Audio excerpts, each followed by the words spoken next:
Let's see. Hello from Arizona, Andy Crowley, Ken Charleston, I see you guys.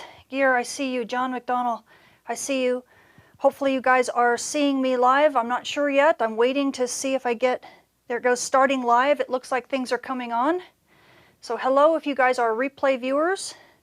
It does look like we're live. Hello from Arizona, Andy Yep. Crowley, Ken Charleston, Good. I see you guys. Let me lock, there we go. I think we are finally live. So this is good news. Hello everybody, if you see me and I'm live and you can tell, please let me know in the chat, because I'm checking with my phone to make sure. Yes, I do see myself, so good. It looks like everything is working and we are finally live. Thank you all for joining me. I see Andy, I see John, I see Gear, I see Ken Charleston, I see Lady Cutlass, Jose, Mike, Bull Hobo. Thanks guys for joining. Mike, another Mike, wonderful. SG, hello from Missouri. Thank you all for joining. Hopefully everything is working fine and you guys can see me and hear me okay. Let me know if you have any issues. I'm going to begin this latest in the coronal mass ejection mini course. Let me set that there.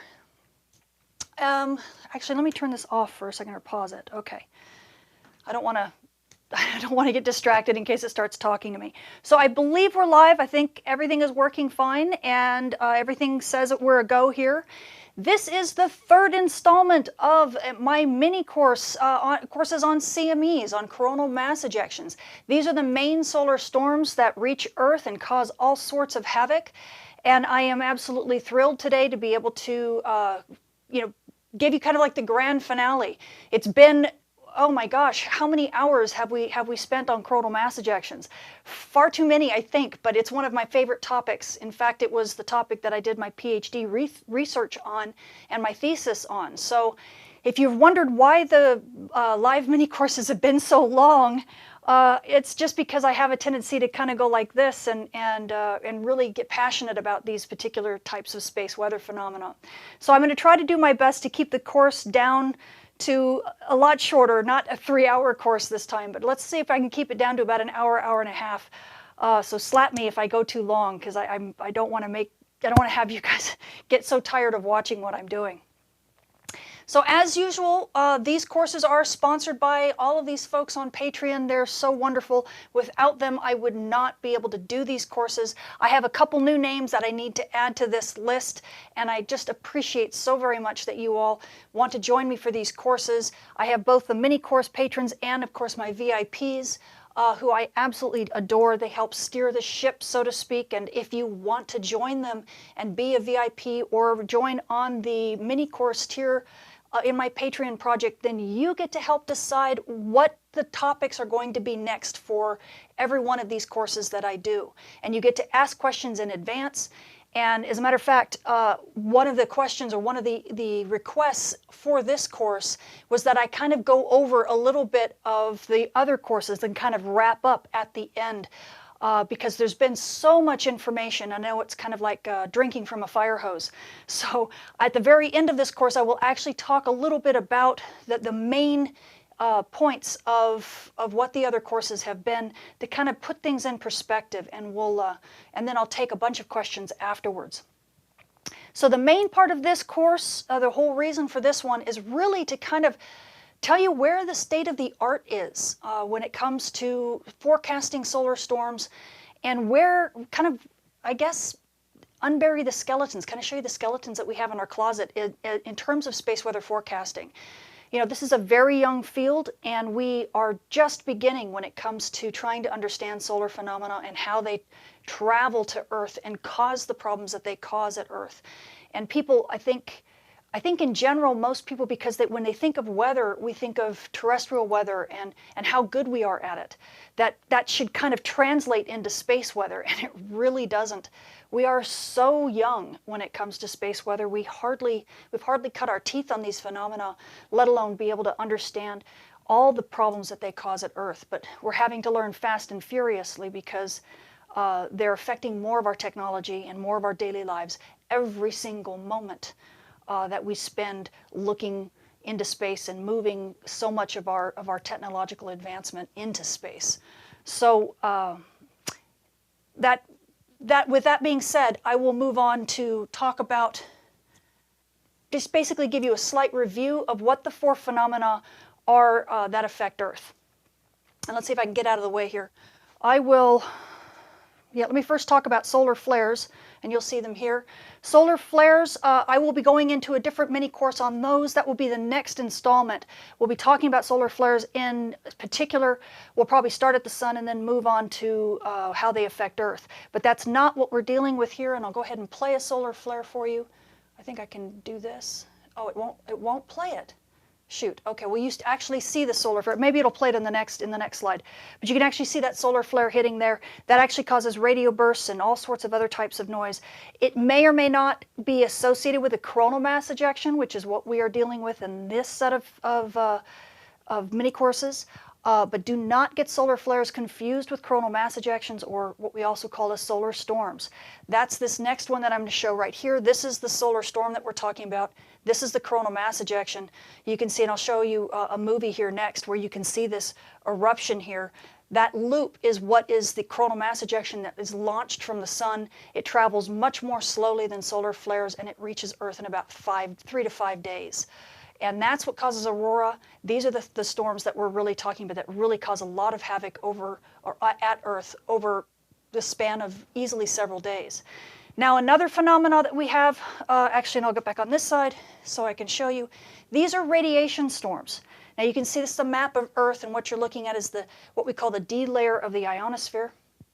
It's basically the upper atmosphere, and all that red stuff, especially at the poles, that red stuff is basically a radiation storm. It's basically energetic particles that are slamming the upper atmosphere. And this causes havoc for GPS, for navigation, for all sorts of stuff, radio communications. There's all sorts of things that this can cause problems for, including airline flights, both the pilots, the crew, the passengers on board, and all the communications that they have to deal with. And I will go into radiation storms in another course sometime in the future. But these radiation storms are both driven by coronal mass ejections and solar flares. So we have to kind of deal with that. And then the last thing is coronal holes. And we're dealing with fast solar wind. You can see that big dark coronal hole, that big black slash across the sun right there. That is the source of fast solar wind.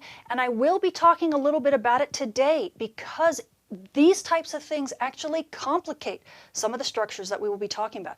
Things like stealthy solar storms and identifying coronal mass ejections in solar wind data. It's extremely difficult when we have one of these that's interfering and making the solar wind look all crazy. So I'll tell you about how these types of how coronal holes in the fast solar wind can intensify and distort and cause all sorts of problems when it comes to what we call problem geomagnetic storms and all the havoc that they wreak at Earth.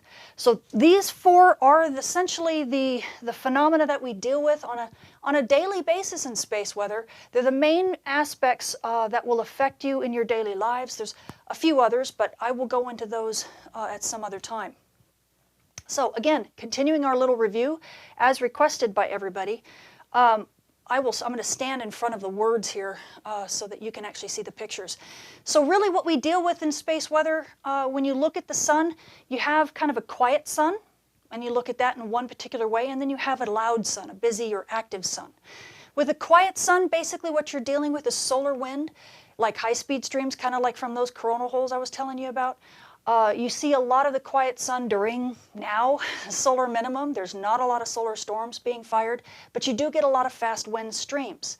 And so that can cause some serious space weather because you can have interplanetary shock waves, and then you can have these high-speed streams driving disturbances that then cause a kind of solar storm. And the nice thing about it, though, is that they're pretty recurrent, meaning that you can see the coronal hole coming, rotating into the Earth strike zone. You know when the fast wind is going to come, which makes it easier for people to predict when these solar storms are going to happen. So that's one nice thing about solar minimum, and you can almost count on it every 27 days. Every time a coronal hole rotates back into the Earth's strike zone, it rotates behind the sun's limb and rotates back around into into the Earth view, and then rotates back into that Earth strike zone every 27 days. So you always kind of know you're going to get something. Of course, that's a problem for satellite operators because they hate that. It means that the radiation belts at Earth and the near-Earth space environment just is terrible to work with, and it causes a lot of problems for their satellites. But for the rest of us, it's probably the easiest time to do space weather predictions.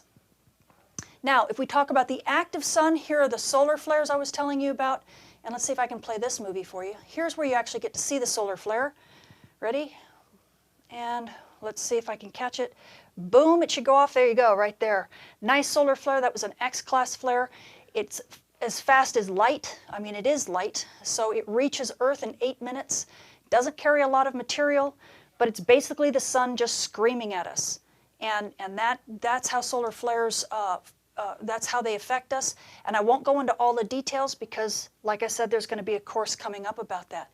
What I will talk a little bit about, again, are coronal mass ejections. Now these structures, and I'm going to play it right here. Hold on, I got a movie. And again, this is review for those of you who caught the last courses. You can see that big loop of stuff coming off of the sun right there. That is a coronal mass ejection. They sometimes occur with flares, but not always. And they're looped up like that because the magnetic field jails that plasma. Now, as you look at this side of the thing, you can actually see that loop coming out further. You can see the sun kind of in the center right here. Oop, down, down, down, down. Right there. That's the sun. And then you can see that loop coming out. See that thing?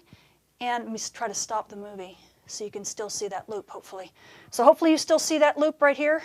See it?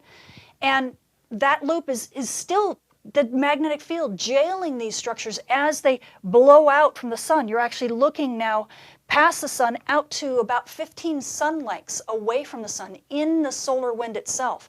And this structure will continue to expand as it moves outward. And believe it or not, these observations, what we call from coronagraphs, were the very first observations that were ever made of coronal mass ejections. So this is all we had to go on in terms of understanding their structure. The nice thing about it is that it gave us a lot of good hints at the very early stages, back in like the 1970s, of what coronal mass ejections were and how they were different from, let's say, the solar wind. Now, if I move out a little bit further in coronagraphs, you can see this movie playing right here. You can see that tenuous solar wind. The sun is behind that little white circle you see in the center, and you can see all that transient stuff being spit off, right? All of those are coronal mass ejections, and they cause these solar storms if they happen to be Earth-directed. And in just a second, you'll see a radiation storm. You won't miss it because it's actually. Did this stop? Oh, there we go. There's the blizzard right there. Boom, do you see that? That blizzard is a radiation storm that are often driven by coronal mass ejections and solar flares, and they wreak havoc with instruments, with astronauts' eyes. That's what the astronauts see when these structures, when the radiation storms hit, and they can cause all sorts of problems even down at Earth. But again, those are things that I will go into later. Now, if you look down at the bottom, this is the HI instrument, the heliospheric imager on stereo, and this imager actually images all the way out to Earth. So from basically the sun on one side to Earth on the other side. And if we get the nice, heavy science images, the really high-quality images, then we are able to actually watch these structures as they transit all the way from the sun to the Earth. So these types of imagers are going to become even more important to us as time goes on when it comes to space weather prediction. The problem is that these images are so high resolution that and the spacecraft that take them are so far away, like stereo, way almost behind the sun or at the side of the sun right now. We don't have, whoops, that image stopped, okay. We don't have the telemetry, meaning the ability to communicate with the spacecraft and get data from the spacecraft fast enough to get these images, their high resolution images, down in faster than real time. So what ends up happening is that by the time we actually see these structures, and I don't know why it's stalling on me, but by the time we actually get a chance to see these structures and see these high resolution images, that coronal mass ejection's already hit Earth. So you can't really do space weather forecasting with something like that, can you? So, you know, we're still working on it, but that's going to be at least part of the solution for the future. Okay, so what I wanted to do is really kind of, again, go over just a tiny bit for those of you. I know I've got some new mini course patrons who have not seen, who were with us for the other 2 courses, and I've asked them to go ahead and take a look at the other courses. But here's just a slight review for those of you who want it, and for those of you who this is your first mini course. This is this is one of the early observations of coronal mass ejections from the Solar Maximum mission, and you can see up here it goes 1, 2, 3, 4, 5, 6, the panels in that way, and you can actually see kind of the bulbous coronal mass ejection going from basically nothing right here in this panel to kind of pulling out, and then you start seeing some structure in this panel here. You start seeing kind of an outer loop, and then a little kind of a dim cavity. Let's see if I can point at it right up here. Come on in. There we go. You can see the cavity in there. There's the cavity. And then you get even a brighter inside core. So there's a 3-part structure that we see. And as we go even further out in time, look how much more it's being defined. See that outer loop, and then a dim cavity, and then that bright core, and even further as we go into this panel, and eventually we see it basically erupting. Okay, and that gave us a lot of hints as to what a 3-part structure meant. It actually meant, let me stand over on this side now. It actually meant that we had something that looked kind of like a flux rope. And this structure is what we started then to look for when we moved out into the solar wind. And again, for those of you who have not seen the other 2 mini courses, the very first mini course I did went over this stuff in detail, went over the coronagraph images, went over the history of coronal mass ejection observations, and talked about the models on the sun that we started to make as we started to think about the mechanisms of how they erupted and what their structures were. So definitely go see my very first course if you want more detail on this. So this is just a highlight of what that course was. And then again, another highlight, and I might stand in the middle this time. Let's see, I'm trying to place myself so that I don't block too much. If I start here, whoops, no. If I start here, sorry, I might get my rights and my lefts mixed up with this. It's all mirrored. So you can see in this prominence loop here, you can see that kind of a 3-part structure again. You get that plasma pileup they have on the outside with that cavity, that would be the dim image, and then the core, which is kind of like that filament part in there. And then you can actually get where they actually talk about X-ray ribbons and flare loops. I will go into more about that when we actually get to flares in of itself. But all of this was presented in that first mini course that we did. But you can see these were the early models of coronal mass ejections. And if I flip on this side, we get a little bit more complicated. Now we're actually talking about it a little bit more as a system. You can actually see the magnetic field lines looping around after they reconnect, and you can see that the looping, whoops, let me go over here. You see the line that goes loop, de-loop, de-loop around that yellow kind of core? Those are actually magnetic field lines. So now we're actually drawing early pictures of our solar slinky, right, that's attached to the sun. So we have a solar slinky kind of attached, and it looks like it's not really showing very well.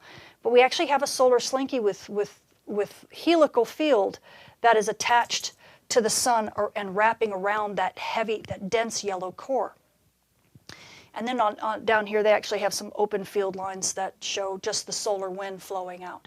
So again, these are things that we found in the early course, in the very first course that talked about coronal mass ejections on the sun. Now, as we move outward from the CME structure to an interplanetary CME, let me see if I stand on this side for a moment. Yes. So now we're talking about the sun up here, and here's again that solar slinky, right? I'm going to grab my slinky again and kind of drop it like this. Hopefully you can see this, and loop it kind of like that. So now it's kind of a structure, bounce, boing, boing. and now I'm kind of trying to put it, yeah, it really doesn't want to show over this slide, does it? It just disappears on you. I wonder if I pull it out further. No. It's really not showing very well. But at any rate, this is the solar slinky, if you can kind of see that, and it's looping around the sun, which is what this picture is that we're drawing right here. You can see this, drop down. Sorry, I'm trying to point. So if I'm trying to point here, pull this way. Is that right? There we go. Now we kind of loop down around like that. That is the solar slinky that you can see, and it actually can drive a shock in front of it, which causes all sorts of other stuff like radiation storms and things like that. This part of the talk, this slide here, this is now part of the second coronal mass ejection mini course that I did. This is where we're actually taking the information from the sun and dragging it out into the solar wind and saying, okay, once these things are launched, what happens to them? Where do they go? And so this is talking about that, and I actually move into talking about what type of signatures do they actually make in solar wind data. Now, of course, it looks like a bunch of squiggly lines, but believe it or not, these squiggly lines tell us a lot about the structure of coronal mass ejections. And really, when we get out into the solar wind, we no longer call them coronal mass ejections or CMEs. We call them ICMEs, meaning the interplanetary part of the coronal mass ejection. So that's why you see titled on this slide here, you see ICME as opposed to CME. We oftentimes have to tell them apart because we're talking about different ways of observing them. And it ends up causing a lot of trouble for us a lot of times, because what we observe in solar images and solar observations is not what we're observing here in this solar wind data. The solar wind data is actually mostly magnetic field, which we can't see in solar images, and we're getting detailed information about the plasma, about the speed of something, things that we don't really see all that well from solar images oftentimes. But what you can see here between the lines, you can see that big bulb, that big jump up, that kind of mound there. That is the coronal mass ejection, the ICME main part of it. And you can see some nice kind of the field lines rotating. You see some strong movement up. That's showing us that the field is actually helical. It's actually changing direction, just like the Slinky does. The field is spiraling. And that's typically what those lines, when we see rotations like that. And again, this another loop kind of goes up and down like that. That's again another signal that we're seeing rotation in the field, which says, oh, it's a flux rope. It's a solar slinky, just like what we talked about in the second course. Now, also in the second course, what I did is I took this slinky, and a couple of you put up some very provocative pictures of me putting my finger through the solar slinky and talking about it. And it was so funny because you said, well, if you didn't know what this was, and if you took this out of context, this looks very different. Yeah, okay, you got me. That was very cute. So, yeah, you dirty minds, you. This is just a slinky. This is only my finger pointing in direction to tell you which way the axial field goes. But if you want a good description about that particular part of the course, that was my second mini course on coronal mass ejections. And basically it was going into how you can use the signature in the solar wind of these solar slinkies to be able to predict or be able to see not only what direction the slinky is pointing, but if you've gone through part of it, you can actually predict what the other part's going to look like, because these are coherent structures. And so if you have an idea of what it is that you're going through, well, then even if you've only gone through the first half of it, you know what the other half's going to look like, which can give you sometimes as much as 12 or maybe even 18 hours, maybe even 24 hours worth of predictions to let you know if there's going to be more aurora, or if you're going to have more, let's say auroral propagation, or there's going to be more issues with ham radio or GPS, that type of thing. So it can be very helpful.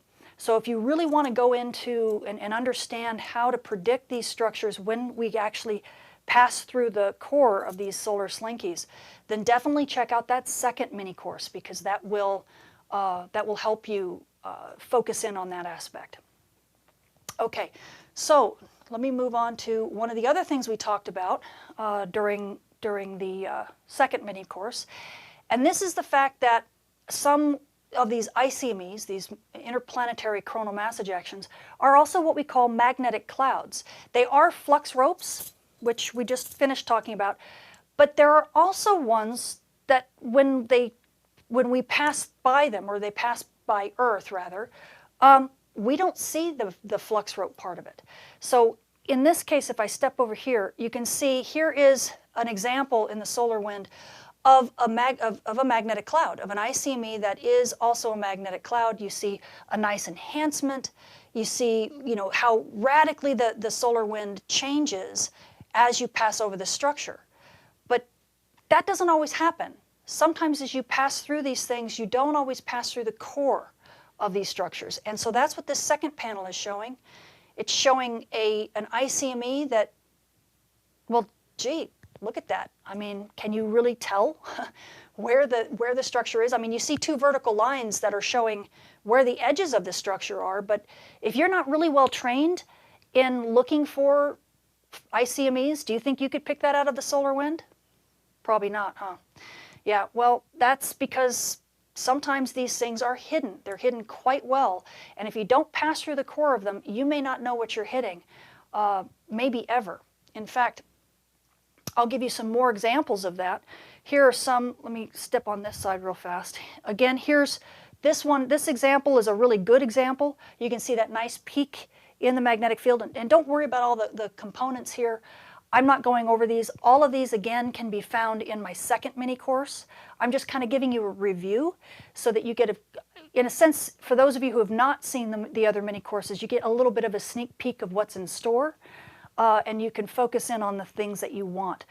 But I'm not going to go through all of this stuff because it's a little bit complicated. And even in the other mini course, I don't really go into all of it in great detail, but I show it to you so that you can see all the different markers that we use to try to identify these structures in the solar wind, because they are very elusive and they can be very difficult to spot unless you have enough confidence in looking at all of this stuff to say, yes, there's a solar storm there, or no, I don't think there is. And we'll talk about that a little bit more as I get into the subject of stealthy CMEs, which we'll get there shortly.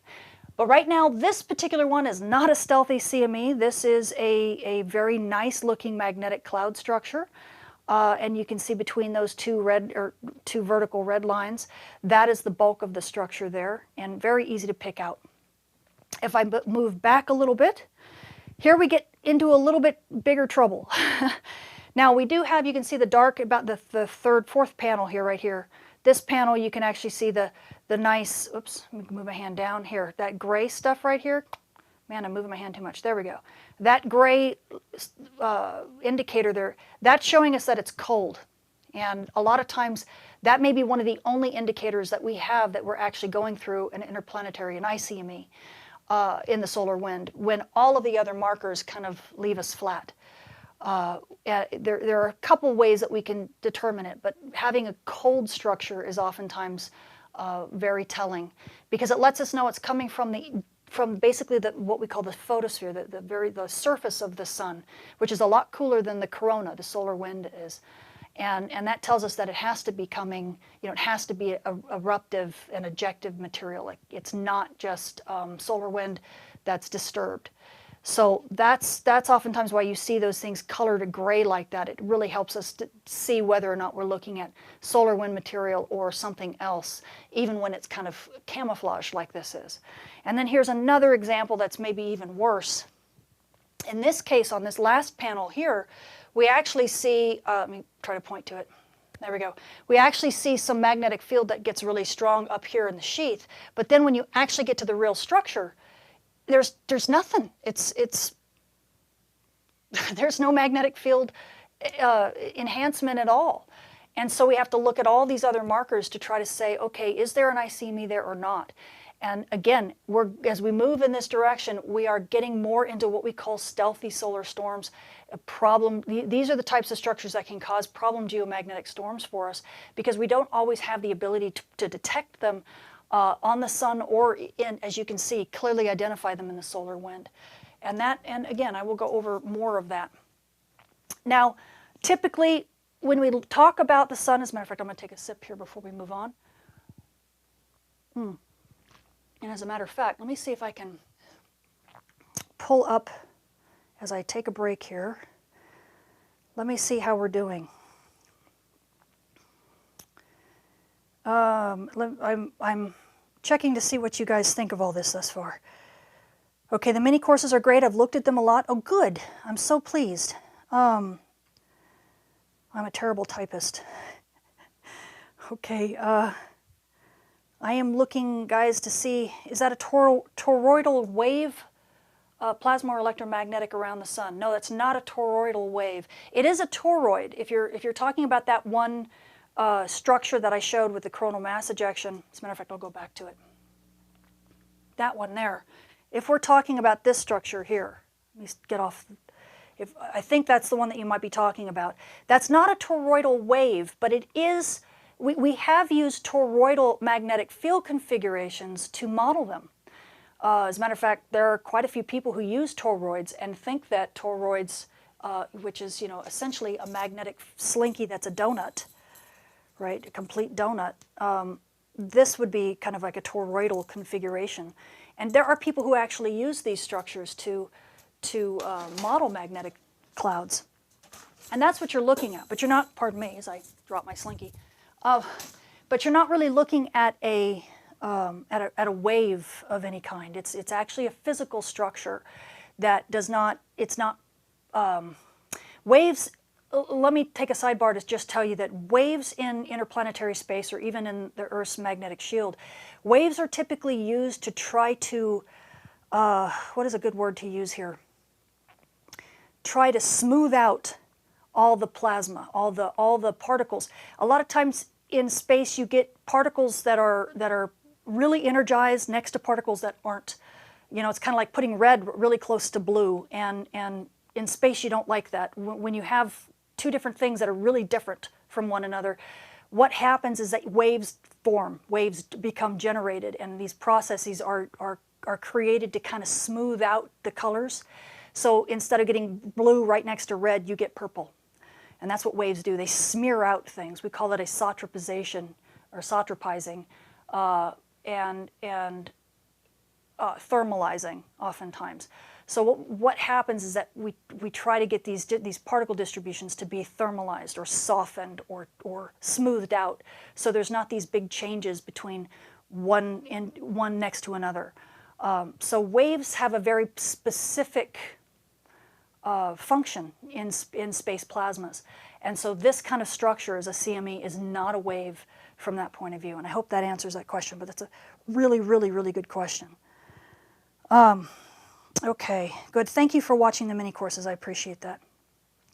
I realize this is a serious presentation, but how do you view people like Dr. Claudia Albers, who makes a mockery of solar dynamics? To each his own. I mean, I figure that the people that are going to be drawn to her and others that do the same thing, that like to do conspiracy theories or like to do sensationalistic journalism, if that's what you want to call it, I figure that kind of clears the way for the rest of us to just join and be part of a community that really cares to know the truth and know what we know and know what we don't know, and all kind of work together to forward this field in a rational way. So in a sense, maybe I'm grateful for people like her, because then she can take those people out of the picture so that we have less of them here with our community, especially as we continue to grow and we continue to spread the good word about where the science is going, where it's deficient, and where it needs to responsibly proceed, to better life on Earth and better our understanding and our ability to keep ourselves safe. I mean, because if there's one thing that you've learned probably about me, if you've been with me for a long time, is that I'm an academic, right? I'm a scientist. So I have a whole group of people that I work with in my professional life who want to forward academia, who want to be on the cutting edge of science and want to be able to forward the science as fast as possible. But with you guys, and really what's become a passion of mine, is really to drive another aspect of this field in the direction that you need most, right? That serves you best. And drive it in the direction of weather, right? Because it's the same thing. It's like, what's the point of pushing the science of weather if it doesn't help people who are actually having to experience it and deal with it, right? You know, what's the point of designing the best umbrella in the world if you never allow people who are actually in a rainstorm to use it, right? So that's really where my passion lies, is that, okay, let's design a great umbrella, but why don't we ask the people who actually have to live through the rainstorms what they need? And so that becomes my passion. And so all the other people who do this conspiracy stuff and talk about Nibiru and all these other like crazy mystical things, okay, great. But what does that have to do with my daily life? And what does that have to do with people who are just trying to get through their day-to-day job? I prefer to have those people go off and do that type of stuff over there and leave us, you know, free to really work on what we think matters. And so hopefully that answers that question. She should be banned from YouTube. You know, everybody's having fun, so let them have fun, I guess. Let's see. Sometimes a slinky is just a slinky. Sometimes it's a solar slinky. Yes, very good. I like that. I'm going to borrow that phrase. Okay, whoops, here's one. This is amazing. I'm a member of our university's astronomy club, and solar stuff is not something we dig into too much. Isn't that frustrating?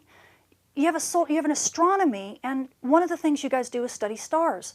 But our star, for most astronomers, is so boring, they think, oh, well, there's nothing interesting there. But it's fascinating. The star of ours is the most important star of all stars that have ever lived, because it's ours, right? So I'm thrilled, Allison, I'm thrilled that you want to be involved in this and that you're interested in this stuff. Please share this with the class, absolutely. As a matter of fact, contact me later if you'd like, and we could talk about that in more detail. Okay. Stealthy, sneaky, sneaky. Okay, SO has good points. Yeah, SO has good points. What I like mainly about SO is that they force people to actually consider things that they wouldn't otherwise put together. Now, yeah, a lot of this stuff is crazy, ridiculous, but there's some things that it forces scientists to say, oh, you know, I never thought if that's even possible. And even if they end up dismissing it, at least it got them there. It got them to think in that direction. And so, you know, I'm the type of person who thinks that everything has their good points. My biggest thing with SO is that they bash on scientists as if we're evil, and yet they make money off the data that my colleagues and I spend blood, sweat, and tears on to give them. And, you know, it's very frustrating. When you bite the hand that feeds you, it doesn't make you, as a pet owner, it doesn't make you very endeared to the dog. So not that I'm calling SO a dog, I'm just saying that scientists put out this information out of the goodness of their hearts and because NASA demands that we do. And a lot of times that data isn't ready because it's only as good as we can make it. And then we get bashed for it. Instead of thank you for all this wonderful data, it helps us understand and expand our minds, and I'm making a living doing it. Instead, it's, you evil scientists, you are horrible, you guys don't deserve anything, and I'm going to tell everybody in my camp not to trust you. And it's like, so that's where I have issues. But outside of that, it's fine. Okay, I think I'm going to get back. I'm trying, gosh, you guys, there must be so many people watching because I can't get through this. Wow, thank you guys so much for talking. Look at you. This is great. Okay. I wish he was more respectful as well as grateful. Me too, you know. Tamitha, you earned our respect. Oh, keep making me earn it. Ask the tough questions. And I swear to you, I will be honest and tell you, if I don't know, I don't know. I'm not going to sit there and try to say, oh, well, blah, blah, blah. If I'm going to speculate, I'll tell you, okay, this is not my expertise, but I will speculate this. And I'll let you know, guys, this is the limit of my ability. I don't have a problem with that, and I will never try to overstep my bounds. And I appreciate that you give me your attention and trust me to try to disseminate the information that I know as best I can. But yes, keep asking those tough questions, and I will keep doing my best to earn your respect every single day. Okay? Okay, good. I think, do you subscribe to the hypothesis that our sun goes through cyclical micronova events? You know, I don't know. My problem is I'm a space weather physicist. I deal with satellites and data basically from the space age, which is a very short time scale. I am not a solar astronomer, and solar astronomers are the ones that take this stuff and extrapolate to ice cores and go back hundreds of years or thousands of years and all that, and hundreds of thousands of years in some cases, and then try to make sense of this information. That's hard. That's really hard because you're using different data sets for different things. So it makes it extremely difficult to even consider that approach. For me, again, it's much more important for me to give you guys the information that you need right now to get through your daily lives. And so I keep myself focused on that, not because I'm trying to, push aside this other stuff, but because space weather broadcasting has so far to go before it gets to mainstream. And really that's going to be my focus, is trying to make this field, create this field for everyone so that we can have space weather right alongside terrestrial weather, and it becomes a household name. And until then, I'll let the academics worry about micronovas and some of these, these doom and gloom kind of scenarios, because in the end, if it happens, well, we've got maybe less than, if the flare happens and it's a micronova kind of thing, well, we got 8 minutes, right? If it's a coronal mass ejection, a big Carrington event, that's even bigger than a Carrington event, and it's going to wipe out all, technology on the planet between the EMP and the actual geomagnetic storm that ensues, well, again, what can we do about it? It will be planet-wide, and it'll be catastrophic. So that's not really something I can use to work with. And since we've only had a few of these events occur in the space age, that's really not a big enough statistical database to really make serious assumptions about how these things work. So the answer is, honestly, I don't know. I don't know. Okay, let me get back to, can you comment on the SSBC and CIR and the influence in the equatorial current sheet has on solar wind and Earth? Well, the SSBC, you're talking about the sector boundary crossing. We do that all the time. The sector boundary we cross more times than I can count. And I will actually do a mini course when I do one on coronal holes and fast solar wind. I will talk about that. I'll talk about the sector structure and how that, by crossing through what we call the plasma sheet, the heliospheric current sheet, it's called sometimes the HCS, how that can actually cause a storm. Oftentimes coronal mass ejections are embedded in it, and so that becomes, someone's trying to call me, that becomes part of the story. But don't get too worried about it. It's just part of the structure of the solar wind, and we cross easily 2 to 3 times, maybe sometimes as much as 4 times, every solar rotation. It depends upon how complicated the current sheet is, and that depends upon the solar cycle. So I'll get into more of that later. But yeah, it definitely does affect how the solar wind is and how disturbed it is. It also affects our ability to talk about stealthy solar storms. So I will, which is a good segue back into the rest of our talk here. So getting back to that, and let me take a quick sip here. Okay. So typical coronal signatures of erupting coronal mass ejections, we oftentimes see them on the disk. Let's see if I'm going to stand in the right place. No, I'm going to stand over here. And the nice thing is that we've learned over time, and this is back to that first mini course I did, we've learned over time that there are many ways we can observe these types of structures. We can observe them in coronagraphs, which is what I had shown before that was kind of out in the solar wind a little bit, and then in the solar atmosphere at least. And then we also can observe them on disk, and we have H-alpha prominences that you can see in this panel. We have EUV, this is extreme ultraviolet, where we see actual dimmings, and which you see labeled there, and post-eruption arcades, which are these kind of almost half-formed looking solar slinkies that are actually on the disk itself. And you see that they come out as very, very hot and very, very bright structures that you can see in extreme ultraviolet as well as X-ray.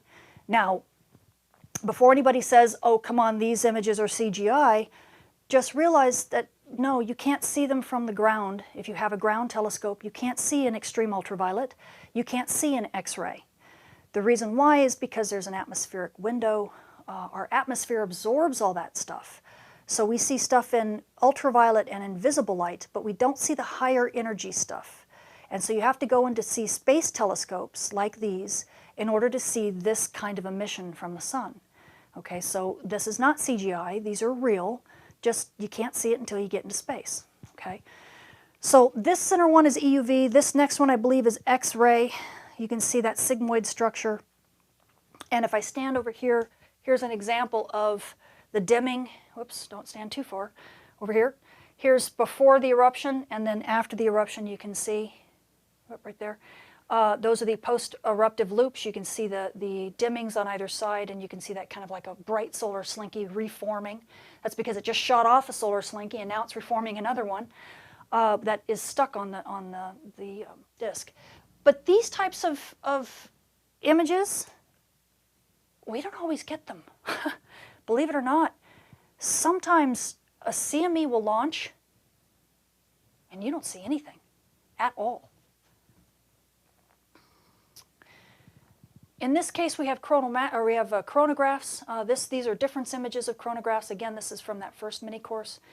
And oftentimes, you see the chronograph difference images in the top. Whoops, let's let it here. For 3 different events, 1, 2, 3.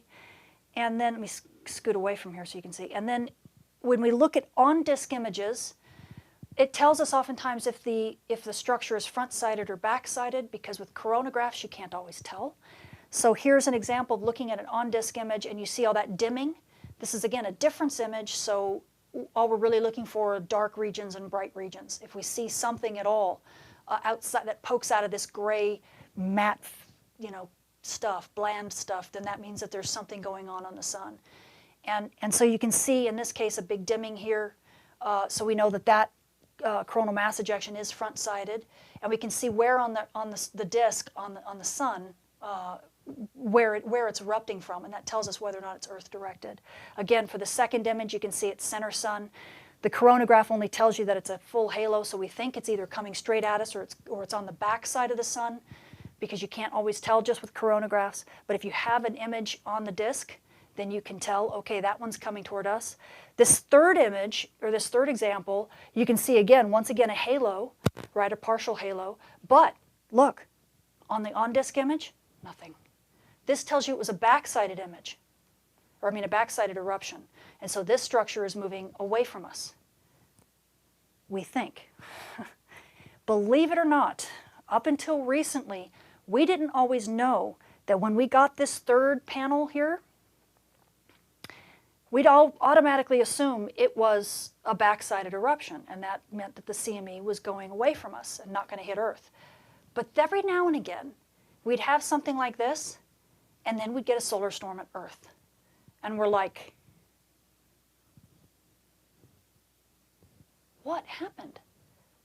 How could this be a front-sided eruption? There's nothing going on that disk. There's nothing that we see right here. And sure enough, those are called stealth CMEs. Now, I know this is just a text slide, and I will read it to you. But the reason why it's a text slide is because, and I may have to stand out of the frame so that you can see if I can stand out of the frame, kind of. The reason why I'm saying it's a rediscovery of stealth CMEs is that we actually first saw them clear back in the days of Skylab. Do you guys remember Skylab? Is anybody old enough to remember Skylab? I am, but I'm old.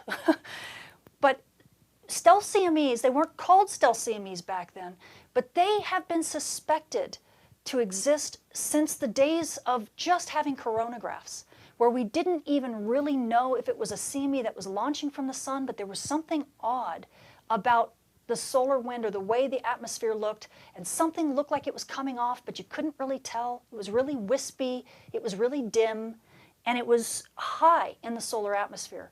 It didn't start really low. Now, that, believe it or not, those structures are stealth CMEs.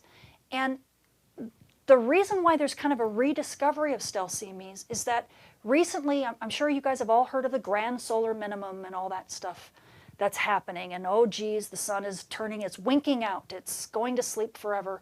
No, it's not. What is happening, however, is that we are declining in the amount of activity that we see. So in other words, instead of the sun being extremely active and ready to scream at you all the time, it's not, it's a little bit subdued. It's just a little tired. So when it gets really active, it's not quite as active as it used to be. And when it quiets down a bit more than it normally does. And that's really what the grand solar minimum is about. It's not about going into a Maunder minimum. It's just a period over which all of the solar cycles will be just a little bit more subdued than they would normally be. Okay, and this could happen. We've already had one cycle like this. It looks like this next cycle will also be very similar. And then maybe even a cycle after that could continue the trend. It's hard to know because we just don't have that much statistics. But one thing we do know is because of this slowing down, this quieting down of the sun's activity, we are seeing more and more of these stealth CMEs erupting. What these stealth CMEs are eruptions that are slower, they're gentler, they're harder to see, they're stealthy. And the fact that we have had for so many years coronal mass ejections that launch off the sun and really announce they're coming. I mean, they're like a charging knight. Dun dun! I'm coming at you. And they're very easy to spot. But now we get these ninja CMEs that are like, shh, and they're quiet, and they're like, I'm going to sneak off the sun. I'm not going to let anybody know. If you're not paying attention, you'll never see me.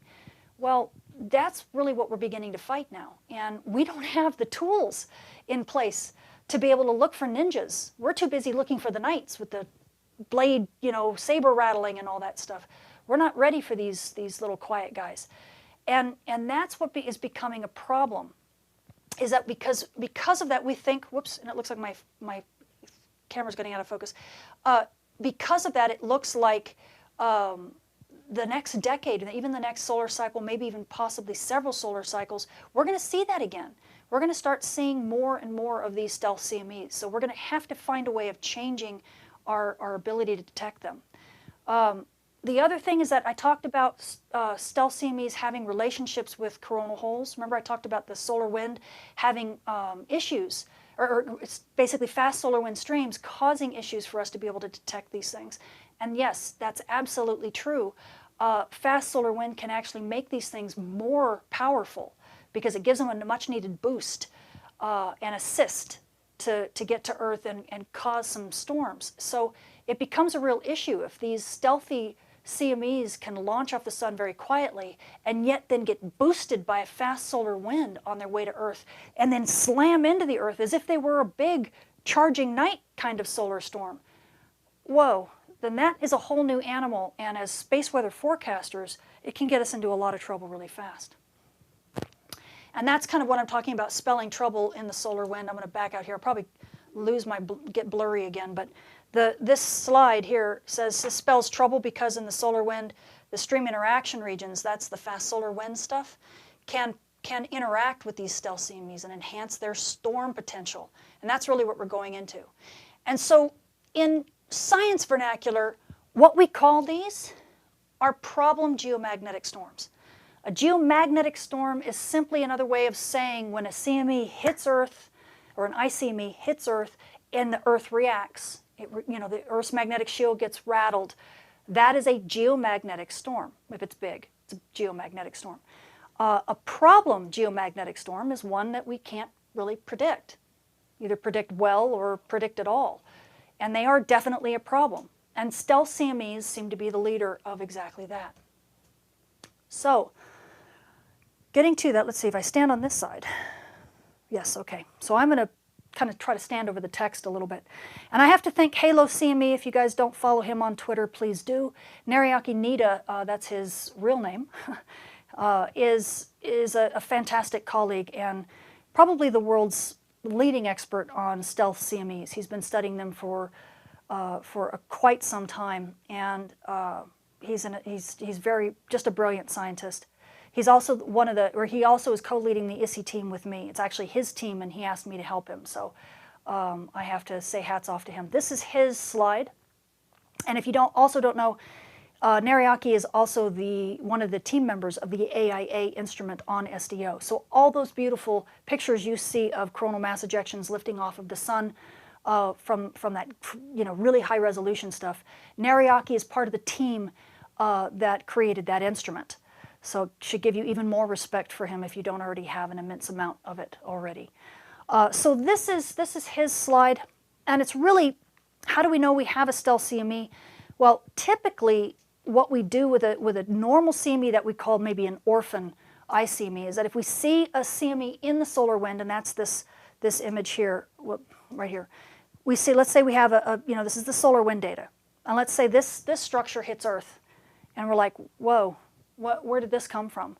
Well, typically what we would do is that we would say, okay, this is moving about this fast, and if we track back because we know how far away the sun is from the Earth, if we track back in time using that speed, then it means that the CME must have lifted off the sun around this time.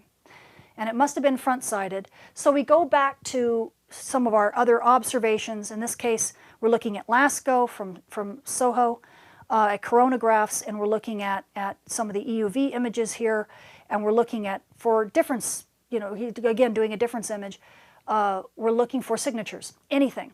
Give me some black and white on top of this gray landscape. Show me some variability. And so typically we can find it. We can find the structure very, very easily using what we call running difference images. These are the types of tools that forecasters have in the works today. And we've been using them for a long time, and it makes it very easy for us to track if a CME is launching off the sun and it's moving reasonably fast and it's reasonably bright. It makes it easy for us to be able to tell how fast it's going and all of that stuff. They're really not all that hidden with these techniques for a normal CME. But, well, and on top of that, we also will look for things like low coronal images. Oops, where am I? This way? Okay. We'll also be looking for, the structures that I showed you before. We'll be looking for EIT waves and dimmings and all that stuff right on the surface of the sun to be able to judge, to see where on the Earth-facing disk the eruption occurred, and again, be able to tell, well, is this going to be a direct impact at Earth, or will it be kind of a grazing incidence? I believe in the first mini course I did on coronal mass ejections, I talked specifically about EIT waves and how their extent around the sun as we watch these things like radiate out. They're beautiful shows. It's like somebody drops a bomb on the sun and you just watch it hit, boom, and then you see this wave just radiate out. And if you watch the wave fronts, it shows you how much of the sun is involved, and it oftentimes can tell you, even if you can't see any other types of observation, it oftentimes tells you whether something actually will hit Earth or not because of how far that extent of the EIT wave moves. As a matter of fact, on Twitter, Halo CME has a gorgeous, he's pinned it to his profile, a gorgeous picture of the EIT wave from the September 2017 event that actually the CME erupted on the backside of the sun, but you can watch this EIT wave completely wrap around, all the way around the sun, even over the poles. And it's just like, whoa, this whole sun, I mean, the whole sun was enveloped in this EIT wave. That's how big this eruption was. So we knew, even though this eruption, this CME was launched away from Earth, watching that EIT wave take over the entire sun, we went, ooh, we might actually get hit by this. And sure enough, we were. We absolutely were. So if you get a chance, go to Twitter and take a look at Halo CME's profile, because he's got that really stunning EIT image. And I think I actually show it in that mini course, so you can take a look at it. But anyway, this is the classic picture of what we would normally do with an orphan ICME. Let's say we had an ICME in the solar wind that we hadn't somehow, for some reason, spotted the CME that went with it. And we've been doing this for decades. So we don't always catch every CME, or something may look like it's erupting, but yeah, it looks like it may fall back to the sun. We make mistakes all the time as scientists, or we just don't catalog everything. But when they hit Earth, we have a tendency to kind of perk our ears up and our eyes up, and so that would be how we would normally go back and trace a CME. But there are CMEs that don't show up. You do this type of work and there's nothing on coronagraphs. It's just gray. There's nothing in any images, difference images anywhere. not pointed at the sun, not pointed from stereo side view, and there's no EIT waves, nothing. It's just blank using difference images. And we're like, how can there be an ICME when we have nothing to show for it? And those are what we call Stealthy CMEs. And this is what the ISI team is trying to work on. Because really, it means that there's no low coronal signatures. That's what we call it, low coronal signatures. Sometimes there's not even a coronagraph signature. And we have to modify our methods of detection to be able to see these structures, because most of them are identifiable if you know how to look. Not what to look for, but how to look for it. And that is one of the main goals of the ISI team. And I've got them right here. I wanted to make sure I showed. This isn't everybody. This was just one of the really nice pictures that pretty much got everybody that we had with us at the time during one of our dinner outings. And I just wanted to kind of show them my love. This group of scientists here are unbelievably brilliant. There's more mind power in this at this table that you know, it could power Wembley Stadium or something, because it's just brilliant minds here. And what's wonderful, what's even more wonderful, is that none of them have egos. Everybody works together as a team, and we all respect each other's opinions and insights. And it's just been one of the best teams I've ever worked on in my life. And I'm so grateful, because it's so important. Stealthy CMEs are so important to space weather forecasting and the future of what we do. So this is the ISI team on problem geomagnetic storms. Hopefully you see everybody from Ian, myself, Jennifer O'Kane, Paolo Pagano, Steph Yardley, Ben Lynch, and Erica, Jens, Luciano. You see Nariaki Nita right here. You see Dana, and you see Andrei Zhukov. All of these guys, as well as Nandita. She didn't join us that night. She was there. This was just recently, just last a week or so ago in Switzerland.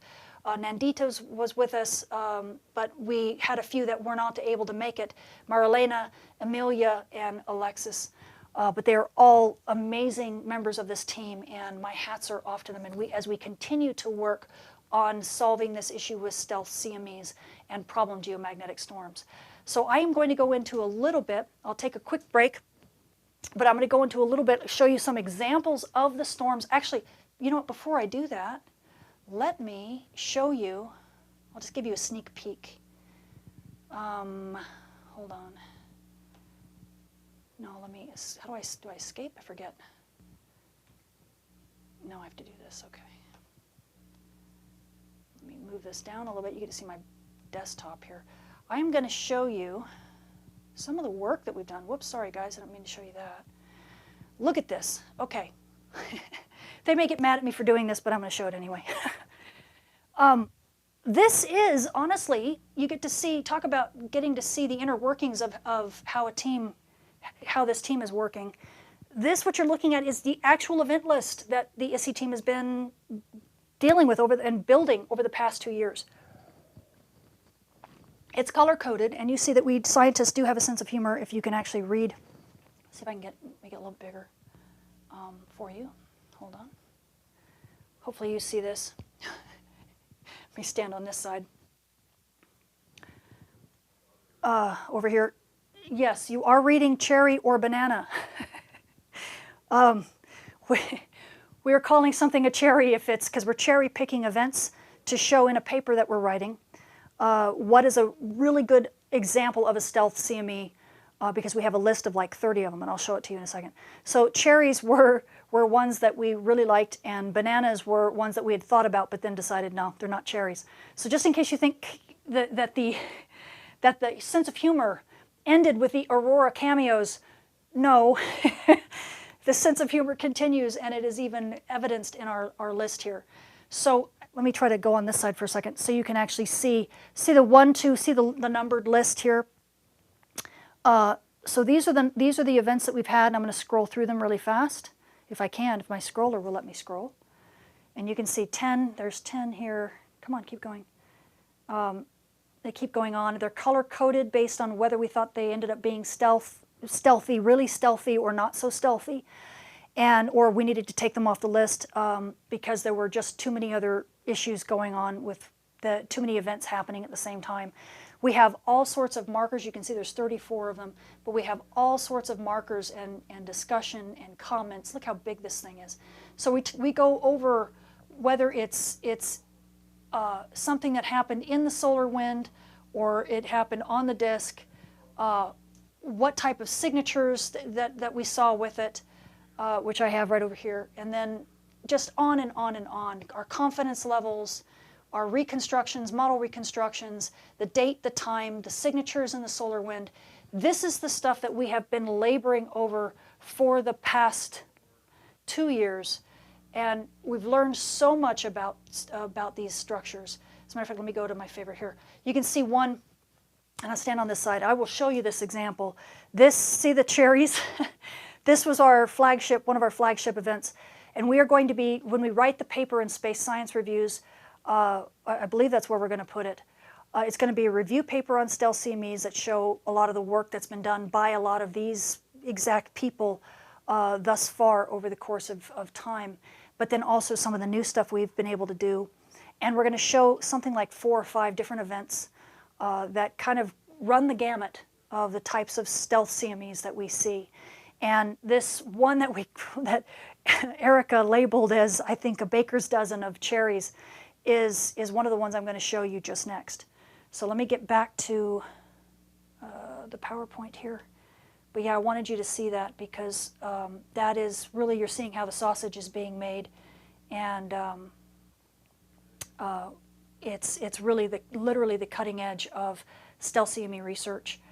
And we're just hoping that once we get finished with that list, and we're able to kind of get a better idea, then we can start really going in and modeling. We've already doing some modeling of some of these events. Steph and I'll change his name. Steph and Ben and Jens and more have been modeling some of these events, and hopefully we're going to be able to get these models to be able to represent some of the events that we've seen.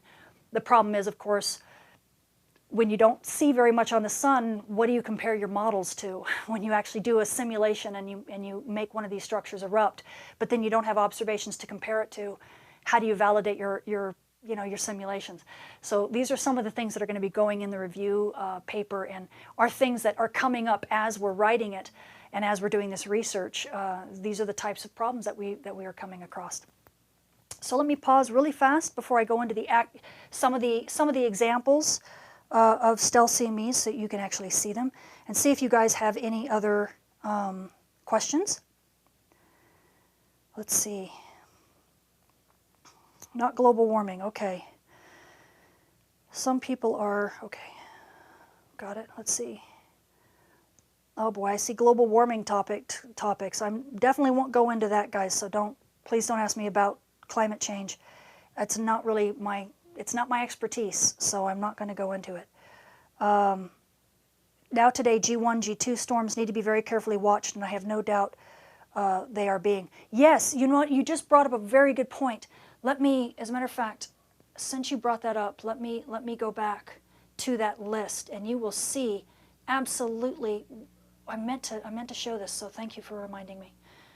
If I go back to that list again, one of the things you can see right away, and I'll try to stand out of the way here. Yeah, okay. Do you see this value? See KP right there? Look at that, KP of 7. That was a G3 level storm. That's one of the reasons why it has so many cherries. But all of these, there's a KP of 6, a KP of 5. If I scroll up, KP of 5, right? So these are G1. A KP of 6 is a G2 level storm. Look at this. I mean, some of them are active conditions, but a lot, excuse me, sorry guys, you get to see this crazy stuff. KP of 6, so a G2 level storm. KP of 5, G1. There's a G2 again, G1, G2. I mean, yes, these stealth CMEs cause strong, moderate level geomagnetic storms.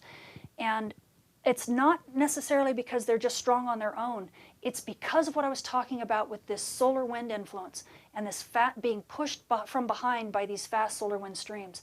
And I will talk about that. So thank you for bringing that up. It was a point I meant to make. And I will make it again. You'll see even in more detail. I will make that point again as we continue this course. So, okay, let me see. What other questions do we have here? Conceivably, these CMEs end up traveling in loops through our solar system, which could give us stealthy clocking. I don't know about clocking, but yes, we do see them all the way out to the heliopause. We believe it or not, are able to detect these structures even as they move over spacecraft like Voyager.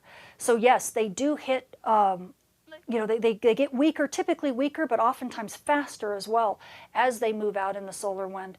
It all depends upon the nature of the solar wind at the time.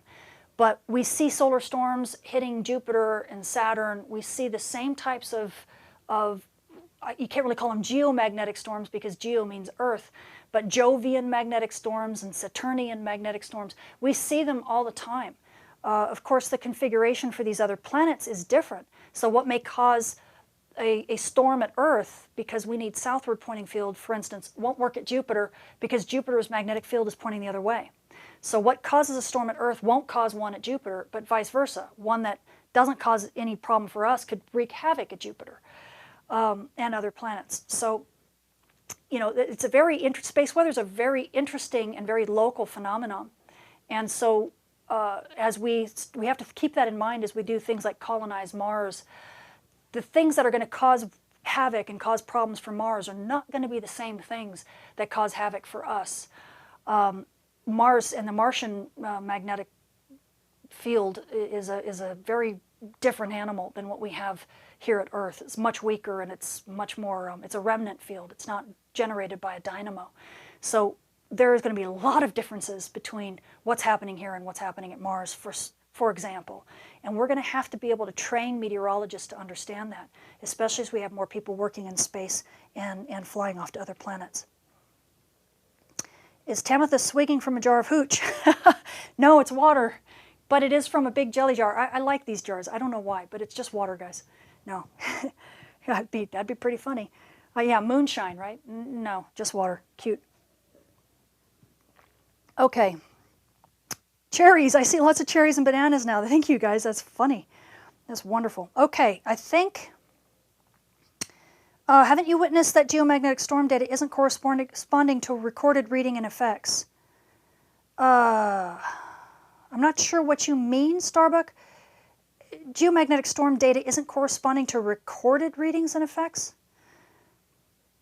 It does. It depends upon if you're looking at indices, what data are you looking at specifically? We have things like DST, we have SIMH, we have KP, we have AE indices, we have all sorts of different types of things that tell us about geomagnetic storming effects. If you haven't seen my course on all about indices, that would be a good one to take a look at. And you can see all the different ways that we look at geomagnetic storm effects at Earth. And they all respond differently. So I'm not really sure what part you're talking about. So if you could be more specific, maybe I could better answer your question. What can we detect in spectrum in a stealth CME? I'm not sure what you mean by spectrum. I'm showing you some of the observations, but to put it more in context, you really need to see the first and second mini course on coronal mass ejections, because stealth CMEs are just a wispy version of a regular coronal mass ejection. Having crazy weather, solar flares. There's not a lot of solar flares going on right now. Okay, let's see. Some of these things are. Oh, that's great. Yeah, thanks, guys. Yeah. The sun is cooling down. What if you get an extrasolar source event and can only glue it on some spark on the sun? We typically, if you have an intergalactic event, we can always tell if it's coming from the sun or not. They'll be very, very different than something coming from our own sun. But we get those all the time anyway, because if you look at cosmic rays and the penetration of cosmic rays. A lot of people don't realize that our own sun's magnetic field is kind of like Earth's magnetic shield, but it's much bigger. The sun's magnetic field actually protects us from the cosmic rays, protects us from interstellar events and intergalactic events. So It's very interesting that, you know, we have our Earth's magnetic shield protecting us, but then we also have the sun's magnetic shield protecting the larger solar system. A lot of things are very similar. They just get bigger in scale. Okay, guys, it looks like that's it. How can the sun provide all spectrum off light if it's only helium? The sun isn't only helium. The sun is hydrogen, helium, and all the way down. We get every single heavy ion you can possibly imagine from our sun. It's just the abundance levels get smaller and smaller and smaller, the heavier the isotope. So mainly right now our sun is burning hydrogen, right? Pretty soon our sun will stop burning hydrogen because it'll run out. It'll have converted all the hydrogen to helium, and so it'll start burning helium mainly. And then, believe it or not, the sun will run out of that and it'll start burning something higher. And that changes the nature of the star, right? It stops being a G-class star and becomes something else, which again is beyond my expertise. I forget. I used to know this stuff, and it just, I don't use it enough to retain it, you know. You know how they say you put something new in your brain and the old stuff falls out the other side. It's kind of like that. I don't really use that information that much, so I have forgotten some of the solar astronomy that I've been taught, and you know, mainly because I do space weather. But we do, and we measure these heavy ions all the time coming from the sun. As a matter of fact, the heavy ions are things that that are one of the ways that we're able to determine whether something in the solar wind is coming from, you know, whether it is a coronal mass ejection or not. It's basically because we're able to determine what abundance levels we're seeing in, let's say, carbon or oxygen or iron. We have all sorts of ratios that we look at that help us determine whether or not, where in the sun's atmosphere we're seeing something. So it's, you know, there are emission lines. There's thousands, literally thousands and thousands of emission lines that the sun puts out, and we actually have to cherry pick which ones we look at because there's just too many to look at them all. So yeah, hopefully that answers that question. Okay. Could this cause a mini ice age if the Earth tilts? No.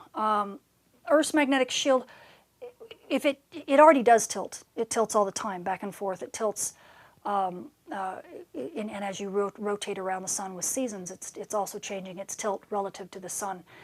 And it really, all that does is just, at least in space weather, the main effect is called the Russell-McFerrin effect.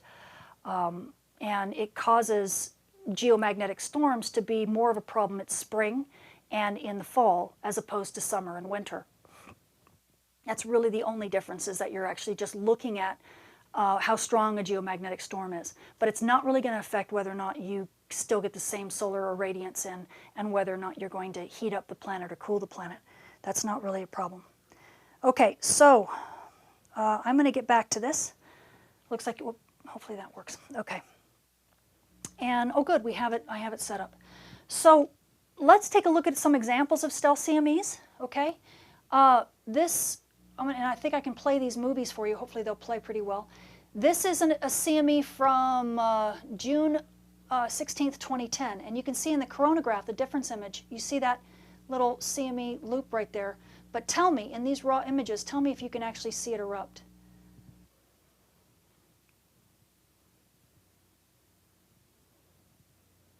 Did you see anything? Let me try it again. Does the sun look like it changes at all? No? Let me play it one more time and see if I can point to the right. Oh, whoops, I'm standing in the way. Helps if I get out of the way, doesn't it? Let me come over here. I'll play it this time. So hopefully you can see it this time. So I'm playing this far image over here. Do you see a change in the sun right there? Anybody notice that? Play it again. This is the problem with Stealthy CMEs. You can't see them. So all we had to work with was this loop coming out in a chronograph image, and we're like, what happened? But believe it or not, if you look more closely, see if I can point to it. Right in here. Oh, too far. Back up. Right here. Watch the sun right in this area right here. Okay? If I can play it again. I don't know if I can get my hand back in the same place. I'm trying to get my hand back. There it goes. Do you see that slight little dimming? You saw two little dimmings on either side, and then kind of a slight bright region in the middle. I'll play it for you one more time. And notice it's right on the upper edge of that coronal hole. See that big black coronal hole right there? Right? That black hole, look right above it, right there. Okay, one more time.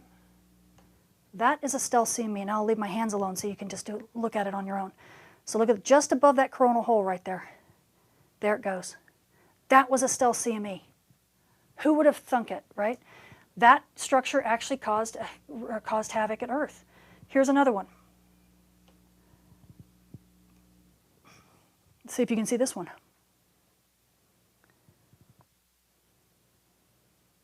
Did you see it? Let's try it again. Come on, play. Let me move. I think I have to move this way. Yeah. Is it playing? Come on, play. My computer is having issues for some reason. Look at the part of the coronal hole right here. Let's see if I can move my hand. Hold on, guys. Sorry about this. Back toward me. It's going to be right in there, right in that part of the coronal hole. I'll try it again. It's hard with this green screen to get it right, where my fingers are pointing. See, I think it was over here. Move this way. Right there. Yep, right there. Do you see something? Again, right on the edge of the coronal hole. I'll play it one more time.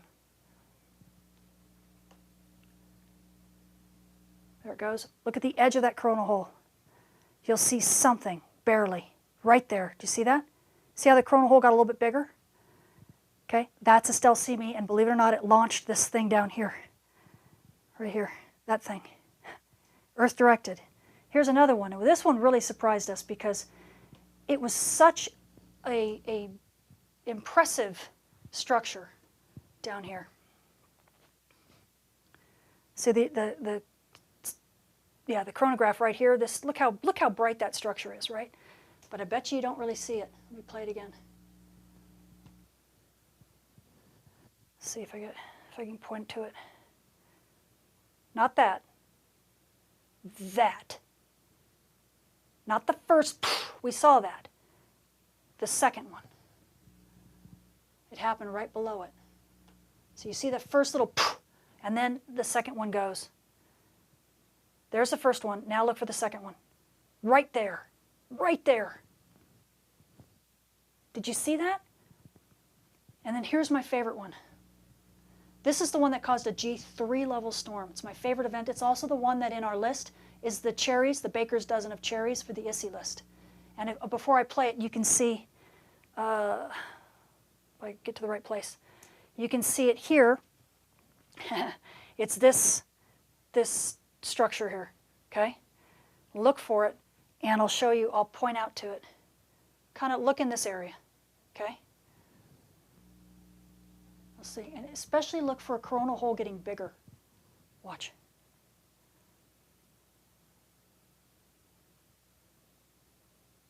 Right there. Did you see it? Should I point it out for you? This was my favorite one. This is the one that Nariaki lost lunch. He lost a bet. I won lunch because I told him I think there's a coronal mass ejection right here. Let's go up here. Up, up, up, up. Come on, Tam. All right, now I know where to point. I'm going to do it again. Okay, I have to point all the way up here, don't I? Okay. Let me do it one more time, guys. It's this green screen thing. I'm not very good at it yet. So it's up here, right? Watch this. Right here. Watch it disappear. Whoosh. Did you see that? See how big that coronal hole got all of a sudden? That was a Stealthy CME. Notice that every single one of these events, every single one of them, they are next to coronal holes, right? That is dangerous. The reason why that's dangerous is because it means they're right next to some fast solar wind.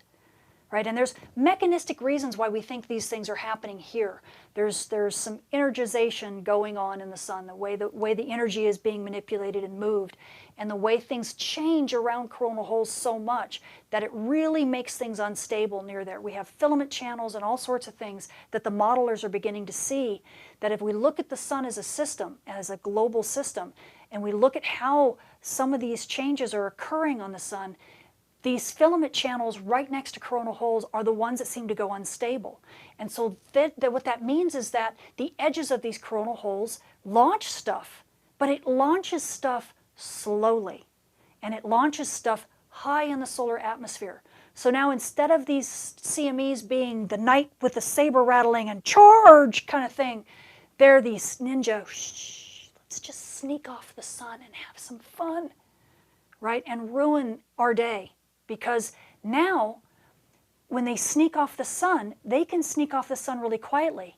And they can trust that right behind them is some fast solar wind pushing from behind and speeding them up and making them more intense and compressing them and making them stronger so that when they hit Earth, whammo, they can hit us and cause G2, G3 level storms. And nobody's any of the wiser. And that is a real problem for us. Now, how do these things become, how does a solar wind stream do that? How does fast wind make them compress? Well, I haven't gone into high-speed streams very much, and I'm not going to take a lot of time to go into it now, but I will just kind of show you a little bit, right? Because I will do a course on fast wind, and I'll go into this diagram in much more detail.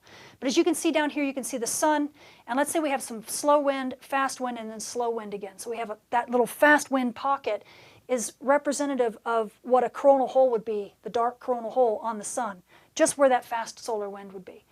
Now, the thing is that solar wind comes out of the sun, it shoots straight out, but because the sun is rotating, it makes it like a spiral. Kind of like one of those spiral sprinkler heads you see when they rotate and you take a look at the water pattern coming out, and they always seem to have these spirals. Same kind of thing here on the sun. So we draw these solar wind, basically magnetic field lines, out like this that show that spiral arm kind of thing. It's the same thing with galaxies even. You know, you see the galaxy with a spiral arm. Kind of the same idea. So in this case, you have a slow solar wind on this top part here, this left side. And then you have that fast solar wind stream behind it. But what is typical of, and you can see that the fast solar wind having the stronger arrows, the longer arrows. They're saying slow solar wind, they're showing these really short arrows. Fast solar wind, they're showing the long arrows. And then slow solar wind behind it, they're showing the short arrows again. Boy, that's almost a tongue twister. So in this fast solar wind region, that fast solar wind is kind of coming up from behind.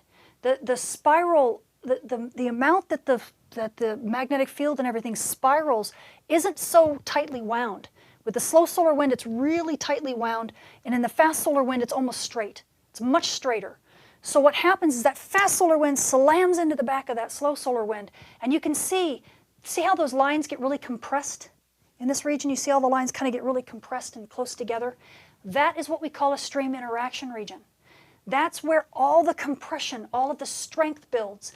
And if you have in that slow solar wind, just ahead of that fast wind, a CME, a stealth CME, oh boy, you get that CME suddenly gets really compressed, really strong, and then it has all of this speed behind it to really kind of like amplify its effects when it hits Earth. And that's what ends up happening with these regions. And just so that you know, we'll oftentimes refer to high-speed streams as an HSS, and one of these stream regions, we call them interaction regions. And it's called a stream interaction region, and that is an SIR. If we see them more than once, in other words, if a coronal hole rotates around the sun's backside and then comes back around again, and now we've seen it twice, that stream interaction region is now a co-rotating stream interaction, or what we call a CIR, and that's kind of what I have down here. If I back out of the way, you can actually see CIR, okay?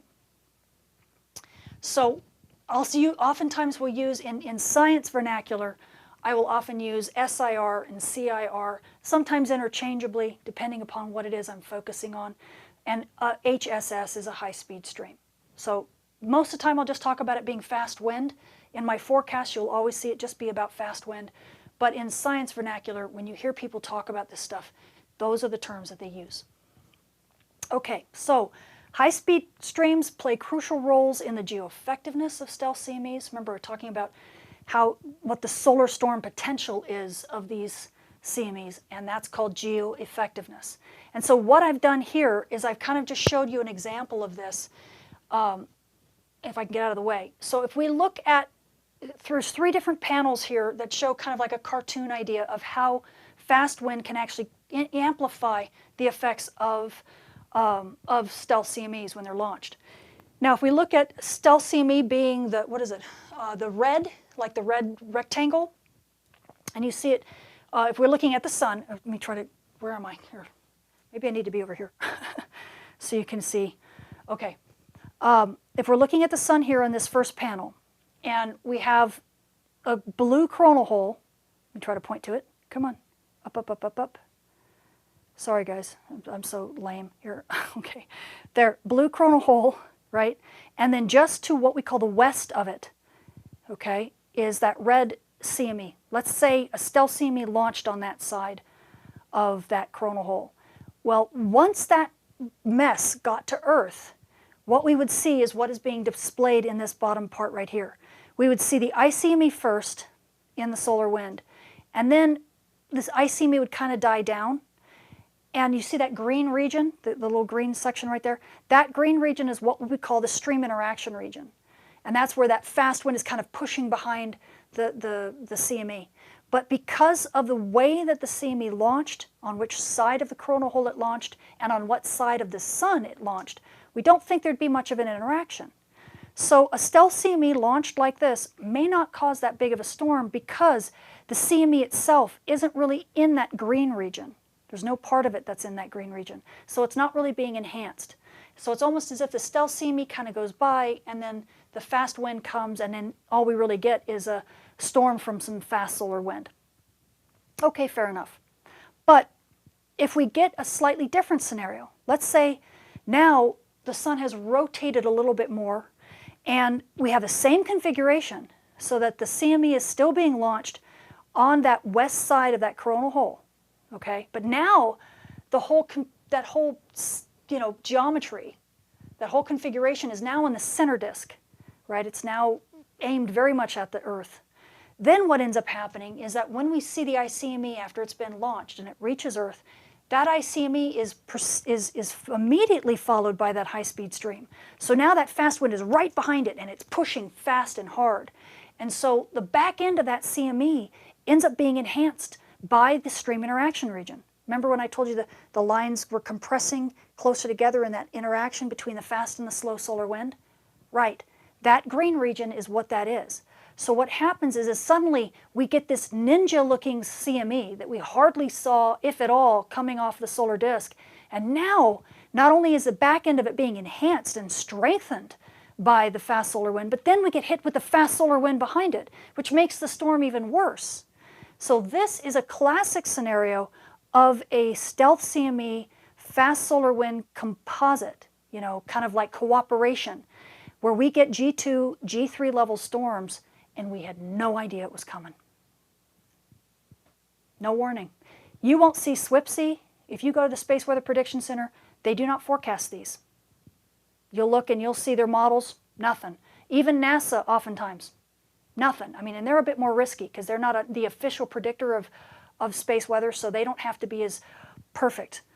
But I've had people come up to me who work with the astronauts, and I'm not going to talk specific details about what they've asked me, but they are very interested in stealth CMEs because for astronauts doing EVA, they need to know even when a G1 storm is going to happen. They need to know. And if there are storms that the Space Weather Prediction Center and the Royal Observatories and the other the Moswalk in the UK and all these other places do not forecast, then that's a problem. They need to be able to know when these storms are happening because they need to keep the astronauts safe. And there's lots of reasons why they need to know this, even for the low-level storms, let alone something like a G3 level storm. So let me see if I stand. Now let me switch this way.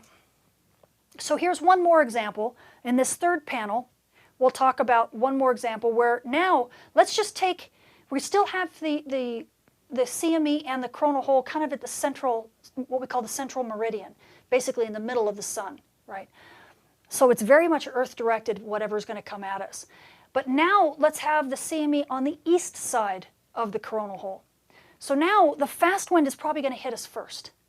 But the CME is going to be embedded in that fast solar wind. So when we look at it here, we no longer have a stream interaction region, but we have fast wind in front, an ICME in the middle, and a high-speed stream in the back. So we have fast wind, CME, fast wind. And now the CME itself has been accelerated up to the point essentially where what the speed of the fast wind is.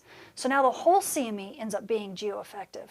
And again, we can get G2 and G3 level storms. As a matter of fact, the one from, I believe the cherry-picked one that we have that has the baker's dozen, that was one of those configurations where we had the coronal hole to the west and the CME at the eastern side of it. Remember that? How it was kind of on the eastern side? So the red part, whoops, move this way. Yeah, there we go. The red part of this was, for that one event I showed you, was on the east side, just like this, and the coronal hole was to the west of it. And that's exactly what we got when we got that G3 level storm back in January of 2015, I believe. And here's a picture. This last one is a picture from Enlil. This was an event back on, I think, November of 2015 or something like that. And you can actually see, if you guys are familiar with my forecasts and are used to seeing Enlil, this is the panel that talks about density. I believe this is the one that talks about density. Maybe it's the velocity panel. It looks like density. My apologies. But you can see the sun's north pole. You can see we're looking down at the sun's north pole. And you can see the high-speed stream was one of those spiral arms that come out. But if you look, you can see it disrupted by the big solar storm, the ICME that comes out. Do you see that? That ICME, in this case, is embedded in that fast wind stream. Now, granted, Enlil is not a real, super realistic model of CMEs, of solar storms coming out, because there's no magnetic field in it. You don't really disrupt the solar wind stream nearly like what you see here.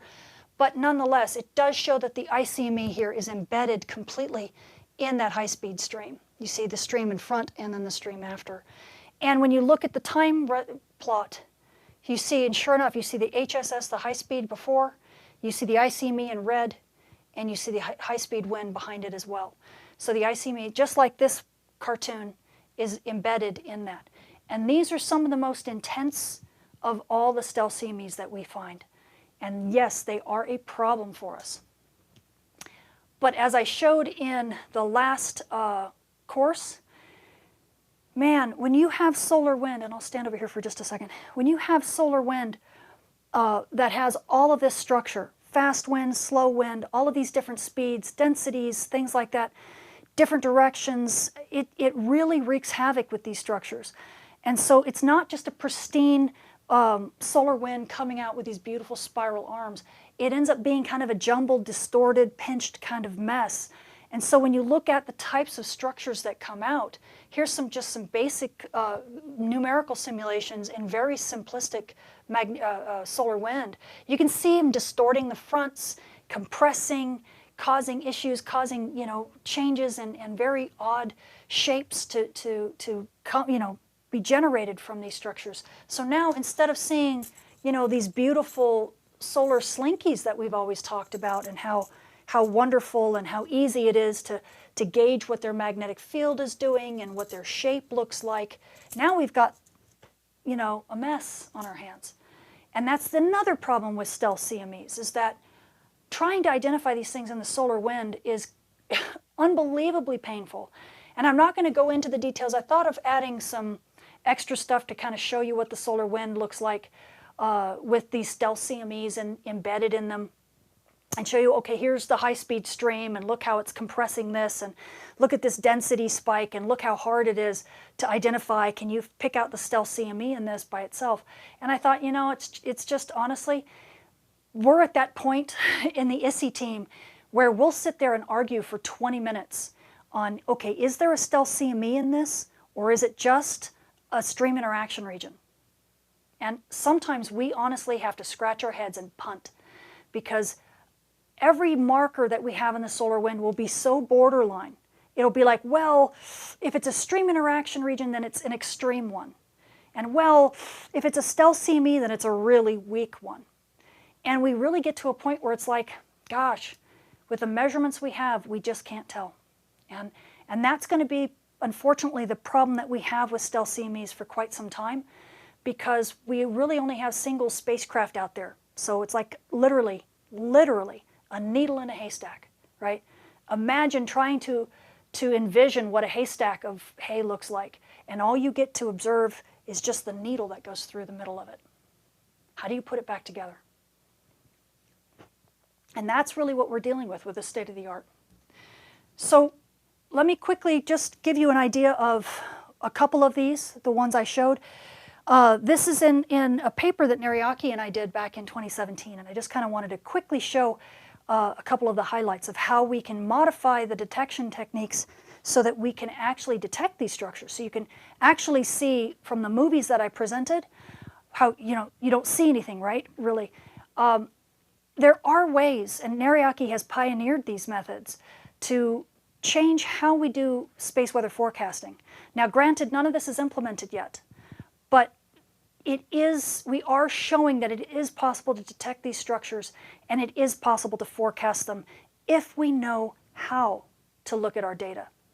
Not necessarily that we need better data, because we always do, but if we can better utilize the data that we have, then we will better be able to detect these structures. Okay, so hang on a second. So this event, and I'm standing on this side, this event was the 5th of October in 2012. This is the one that had that really strong coronal mass ejection from the coronagraph. And I remember when Nariaki saw this, he was just like, my God, this thing is insane.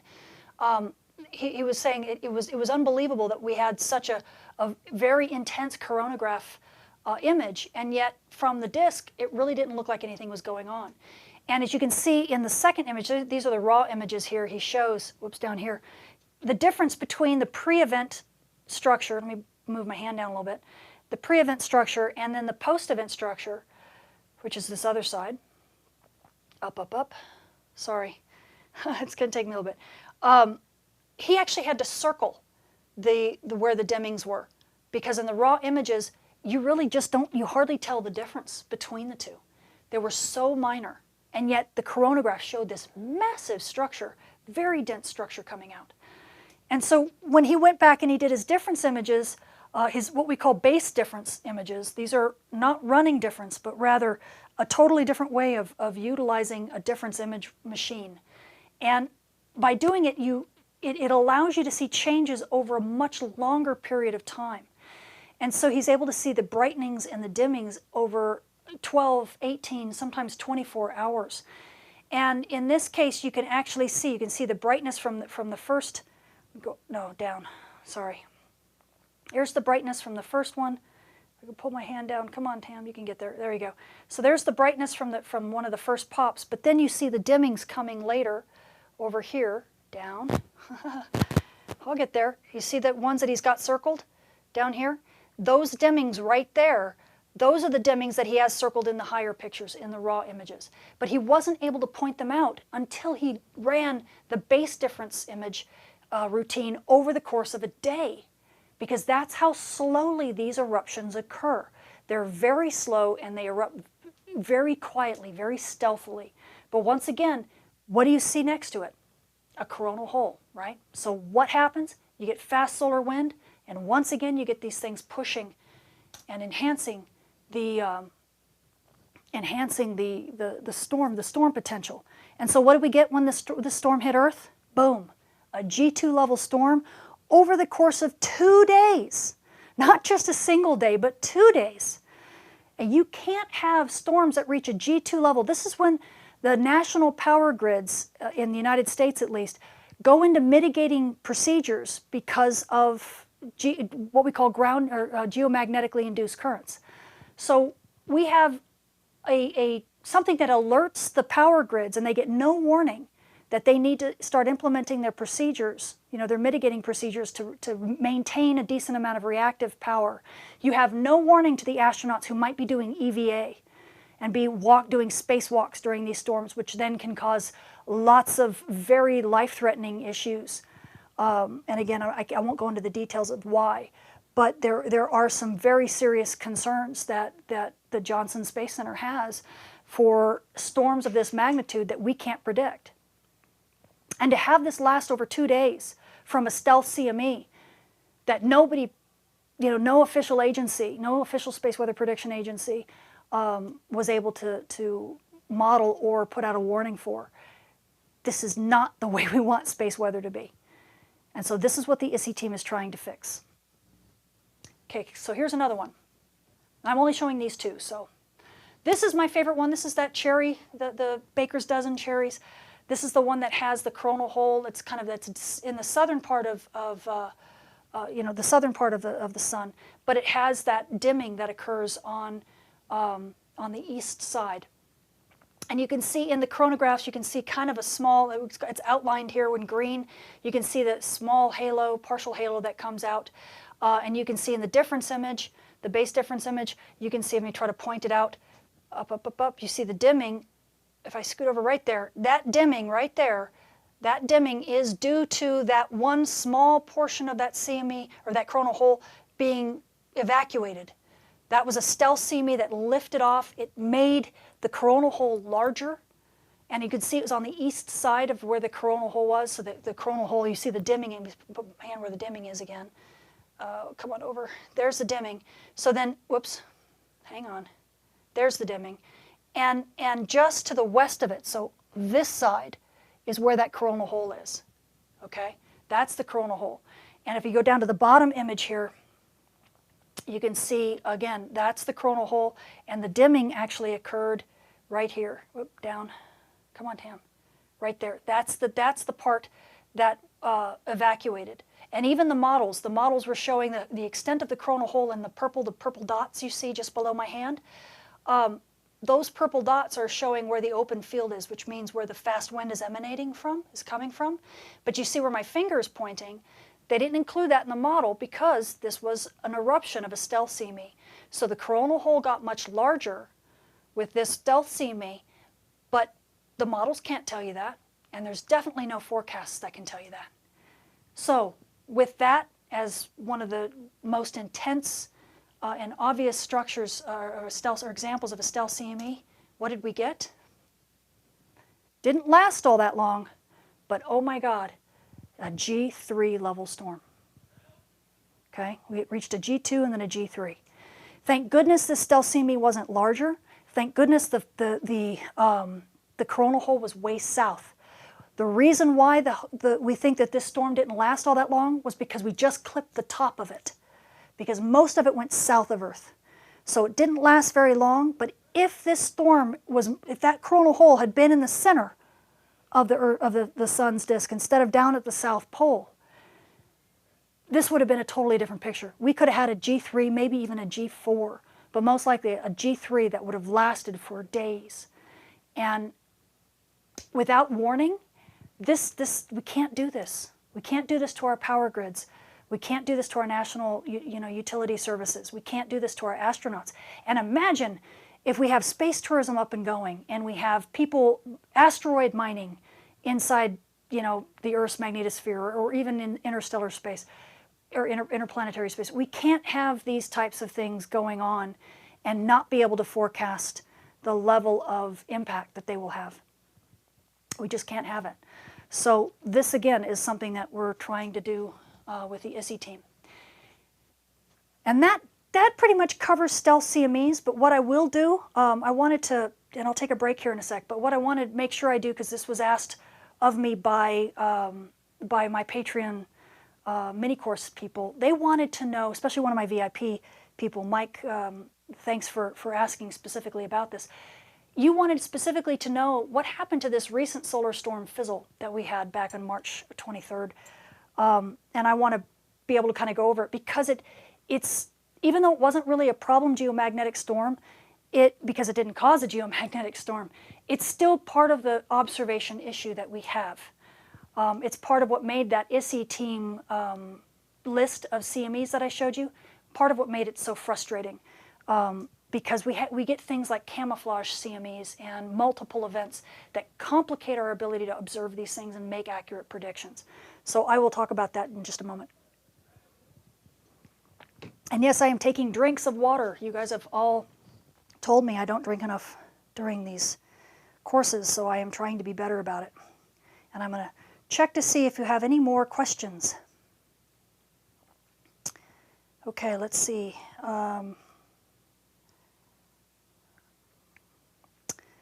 I see him. He's going to sneak by her. Oh, geez. Okay. You guys are being funny. NASA was establishing July 29th, 1958.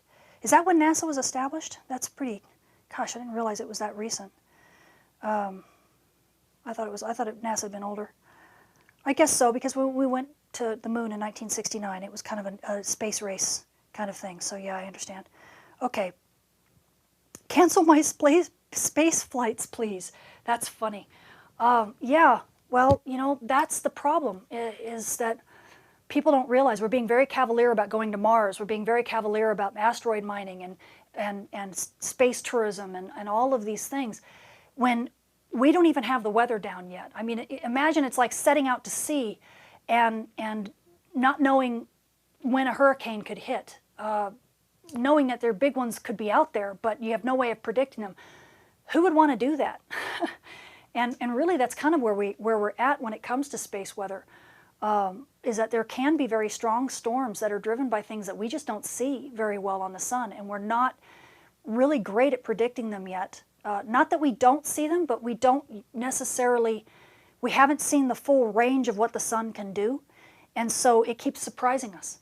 And so as soon as we think we have a good observation scheme down, the sun changes, like, you know, it goes into a grand solar minimum, and now we're stuck with trying to predict big storms, but using, you know, from these little stealthy things that come off, that sneak off the sun as opposed to leap off the sun.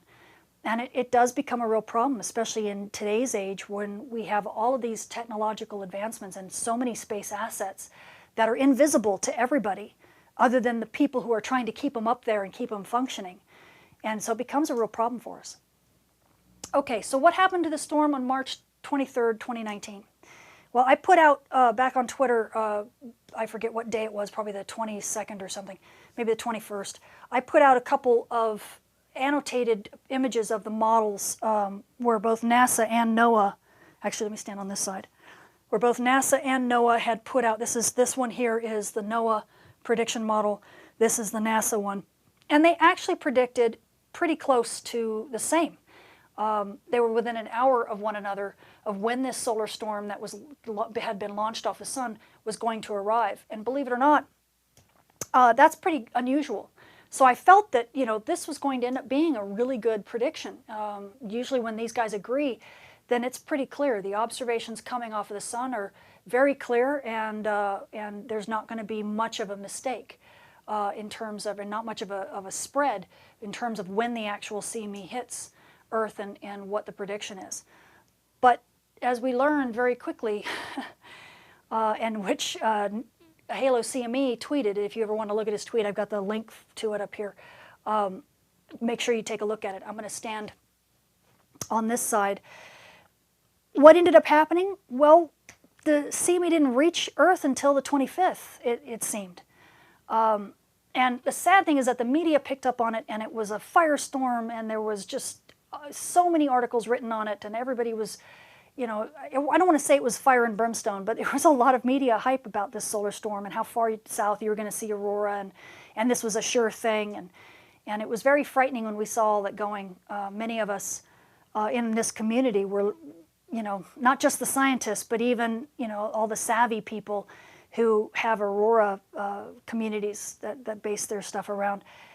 Those people too were just saying, oh no, this is going to be a disaster, because they could just tell that with the assuredness that the media was taking this you know, confident tack that yes, this solar storm was happening, it was going to be a fizzle. It just, Murphy's Law just always seems to happen that way. And sure enough, yeah, there were probably thousands of people standing out on the 23rd looking up at their night sky going, is that it? No, that's a plane. Is that it? No, that's, you know. And the rest of us were just going, oh, no. You know, wish they followed us. I wish they were part of this community and gotten plugged in so that they could know right away that nothing was happening, and they didn't drive 400 miles to witness nothing.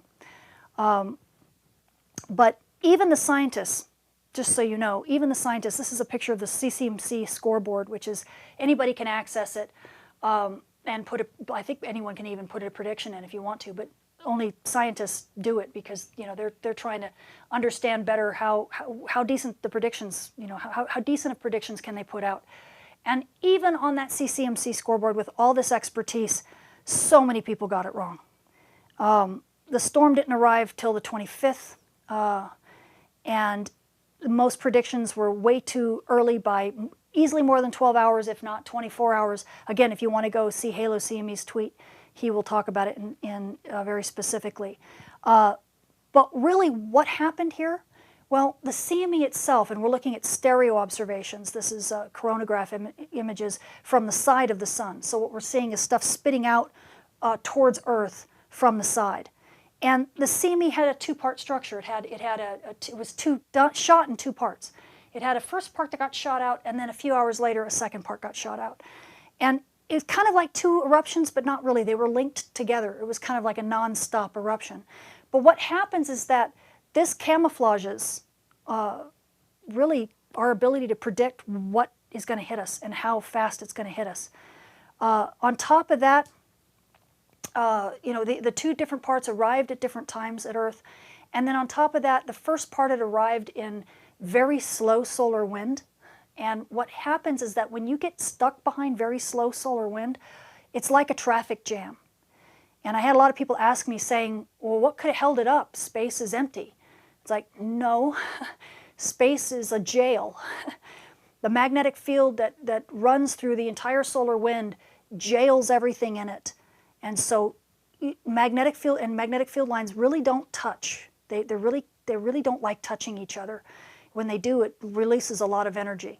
And so what they do is they compress and all this kind of stuff, and they get really close together, but they won't touch. And so one magnetic field line can't pass through another. And so anything that's jailed inside that magnetic field has to stay there. And it can't pass, so the slow solar wind is slow and it's moving really slowly.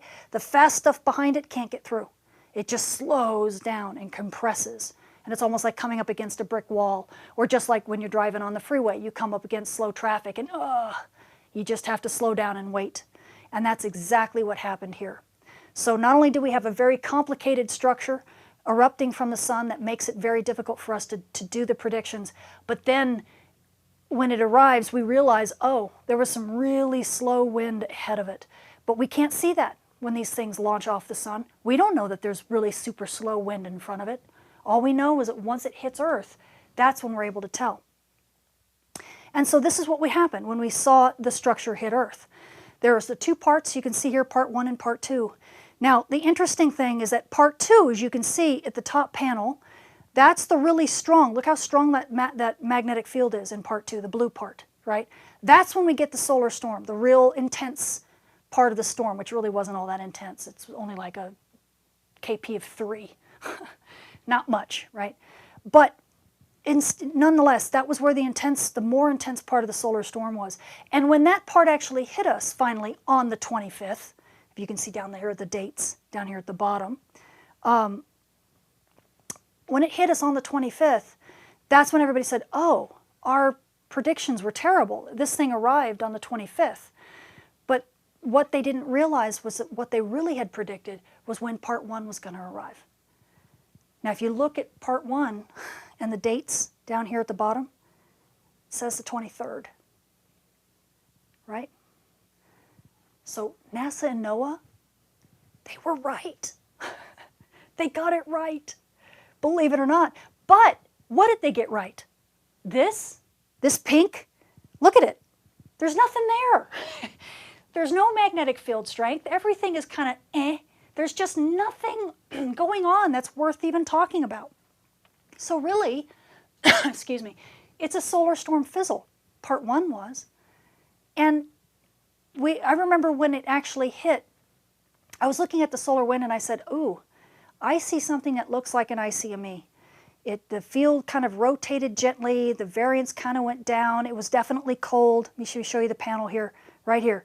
Whoop, up, right here. This panel here, gosh, I'm moving up to, there we go. This panel, it actually is pretty cold. The coldest part of the solar wind right here. I think that's temperature, right? Hopefully that's temperature. Very cold, but very slow. And you can even see a density spike down in here. I think that's a density spike or I don't remember if that's temperature or density. But there are markers here that indicate that, okay, maybe this was the first part of that CME. It was just incredibly weak.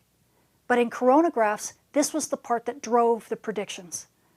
And hey, they got it right, but not the storm. The storm didn't hit till the second part of the CME, and even that really wasn't all that intense. Look at this. This is what it did to us. Ugh, yuck, that's awful. On the 23rd, what, 0? Can you get lower than 0? Talk about a nothing burger, right? But believe it or not, that was when the first part of the CME was actually hitting us. Then the second part hit on the 25th. Boom. Okay, yeah, K2. Oh, it wasn't even a 3, it was a 2. I think the day after it finally went to a KP of 3. But all of these poor people watching for aurora and all of these wonderful images of the CME when the halo and all that stuff. And yeah, it was very, very big in coronagraphs, but in actuality, when it hit Earth, there really wasn't much there. So that's what ended up happening. And at the time, I didn't want to say out loud that NASA and NOAA actually got their predictions right, because who would have believed me, right? I mean, look at this. What a disaster. But when you go back and you actually look at the structure, something did hit us on the 23rd.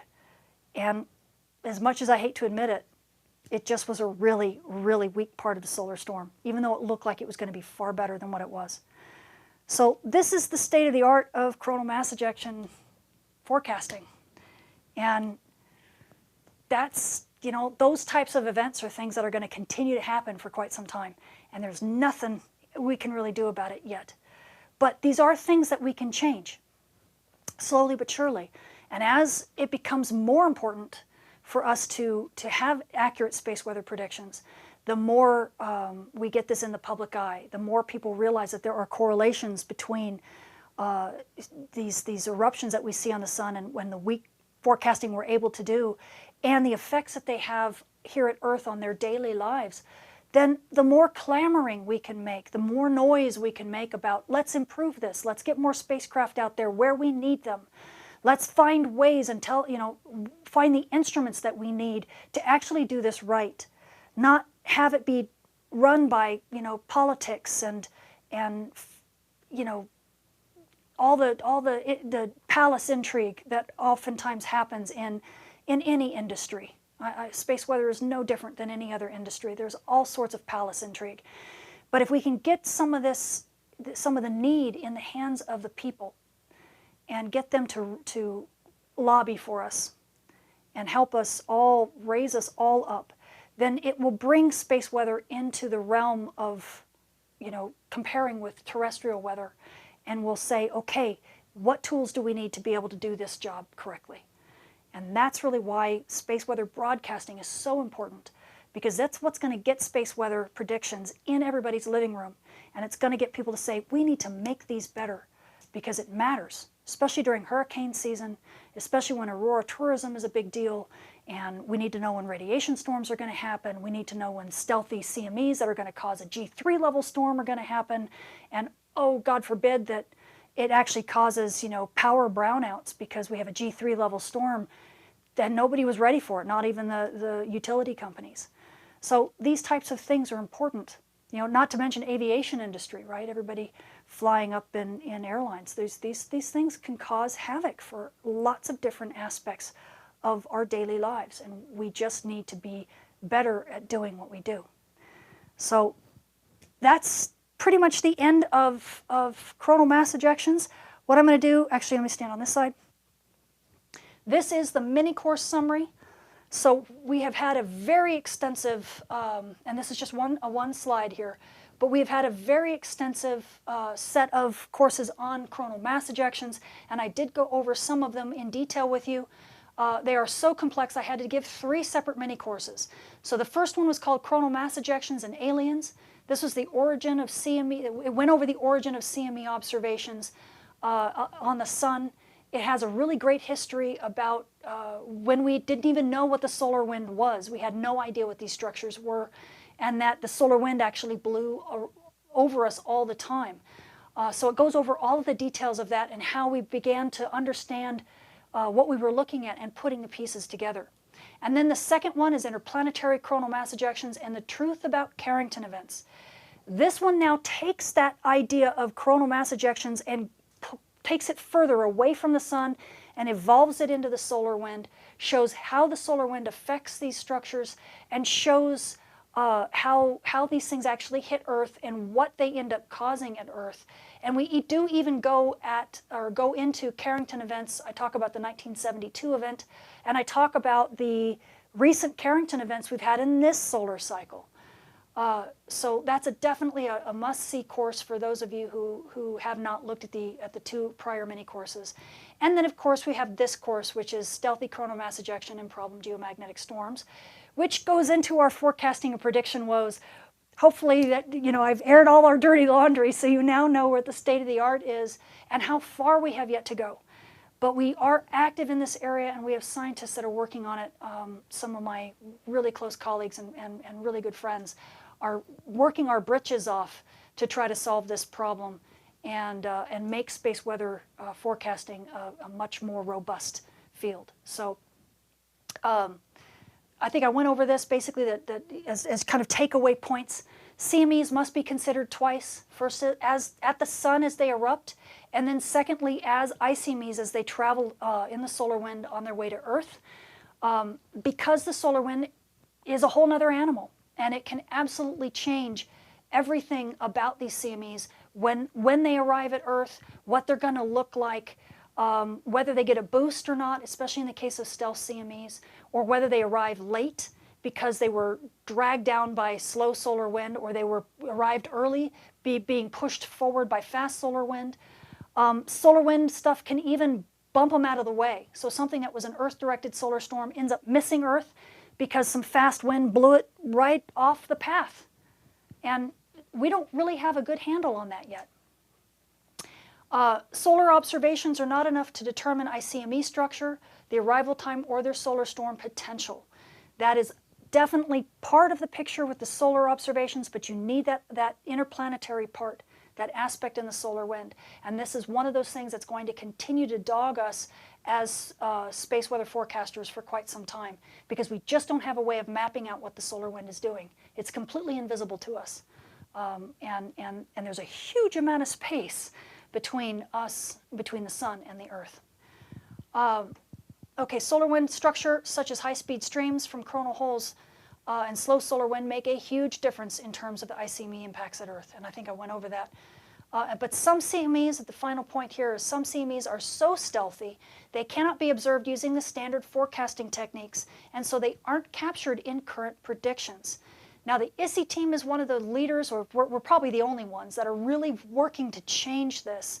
And hopefully within the next maybe year or two, we will start seeing these types of forecasts, some of the things that Nariaki Nita has pioneered and the rest of our team has pioneered to bring space weather forecasting, these predictions of these stealthy solar storms, up into the realm of predictability. So you will start seeing more of these missed, these orphan geomagnetic storms, these stealthy solar storms, being captured by the models and everything at SWPC and also other agencies around the world.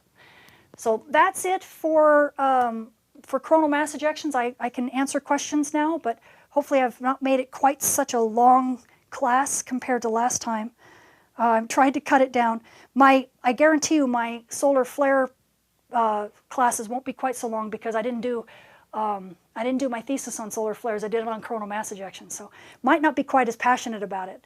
But thank you so much for dealing with this very intense set of courses. Hopefully you know now far more about coronal mass ejections than you'll ever want to know, and hit me with questions. I'll start looking at Patreon too to see if there's any questions there, as well as here on YouTube.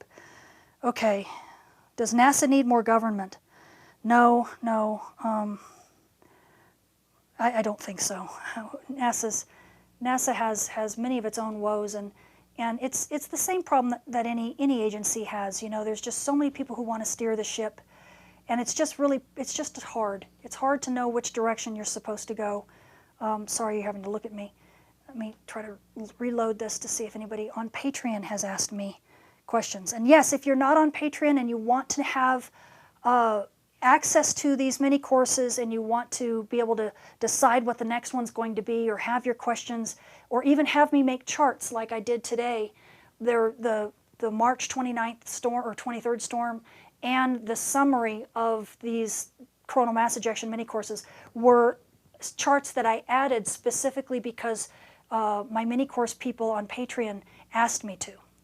So, okay, Skip, thank you, Skip. Do we know the maximum potential damage a CME could cause on our planet? The last time I heard was, I think it was either the Lloyds of London report or the one that Obama commissioned back in a few years ago. It was I forget when it came out, but it was maybe 2014. They said something like 1.2 billion with a B, billion dollars. So, take Superstorm Sandy and, the biggest hurricanes and just combine them. The problem, and, I've been talking with some very savvy engineers that work with the big transformers, the big power transformers. And these are the ones that are like, I forget, 750 kilovolts or something like that. And just the really big ones. And the way that those transformers work is that they have oil in them. And these transformers, many of them are very old. And so they're gaskets that kind of keep the oil separated from everything else, including condensation and wetness, humidity in the air. Those gaskets have leaked, they're old. And so water has gotten inside this oil. And part of the insulation of these transformers and the windings inside these transformers is paper, believe it or not. It literally is paper. And that insulation soaks up this water. And when the transformers begin to overheat due to heavy loads, really heavy loads, the water begins to boil. So it boils out of the paper, but by doing that, it causes the insulation to fail. And if you have these insulators that are insulating, electric charges from one another, potential from one another, suddenly you can have shorts, you can have sparks, and now you've got sparks inside a transformer that is filled with oil, and oil is flammable. I mean, you basically have a bomb. And so I've been schooled very heavily recently on the state of our power transformers, and basically an insane amount of them are what we call wet transformers, meaning they're old and they have water in them. So they're incredibly susceptible to geomagnetic induced currents, and because they're already weakened. And the problem is, because the policy is to run these transformers to failure, nobody wants to replace these things prior to and get dry transformers, because they're so expensive, and the wet ones work just fine under normal operating conditions. But what's normal, right? These geomagnetic induced currents from big geomagnetic storms, that's not normal. And so a lot of times there are these transformers end up being far more susceptible than people want others to know, simply because they're so old and just the way that they've broken down. It doesn't affect their normal functioning except when they're stressed. So I'm learning a lot about that right now, and hopefully maybe later on I'll put together a course that goes into that specifically. But we are going to need to make some very big changes here reasonably soon regarding how we handle transformers and how we handle the maintenance of our utility grids, just for GICs and solar storms. So thanks for that question. Hopefully that answers it. Okay. About transformer hazard, couldn't some sort of giant Faraday cage around it be enough to protect it from geomagnetic inducing currents? No, not at all. Because it's not the transformer itself. It's the power that goes through the lines. The transformer itself is fine, but it's the power inside the lines, and you can't put a Faraday cage over hundreds of miles of lines, because what happens is the Earth's magnetic field shakes and rattles, and then that induces currents in the ground. And depending upon the conductivity of the ground, basically what kind of metal, what the rock is made of, you can either have rock that's not really conductive, or you have rock that really is conductive. And much of Canada, much of the northeastern seaboard area in the United States, the rock that they sit on is very conductive. And so what happens is that the currents in the ground now end up being induced in the power lines above them. And you can't put Faraday cages in the power lines. I mean, how do you do that?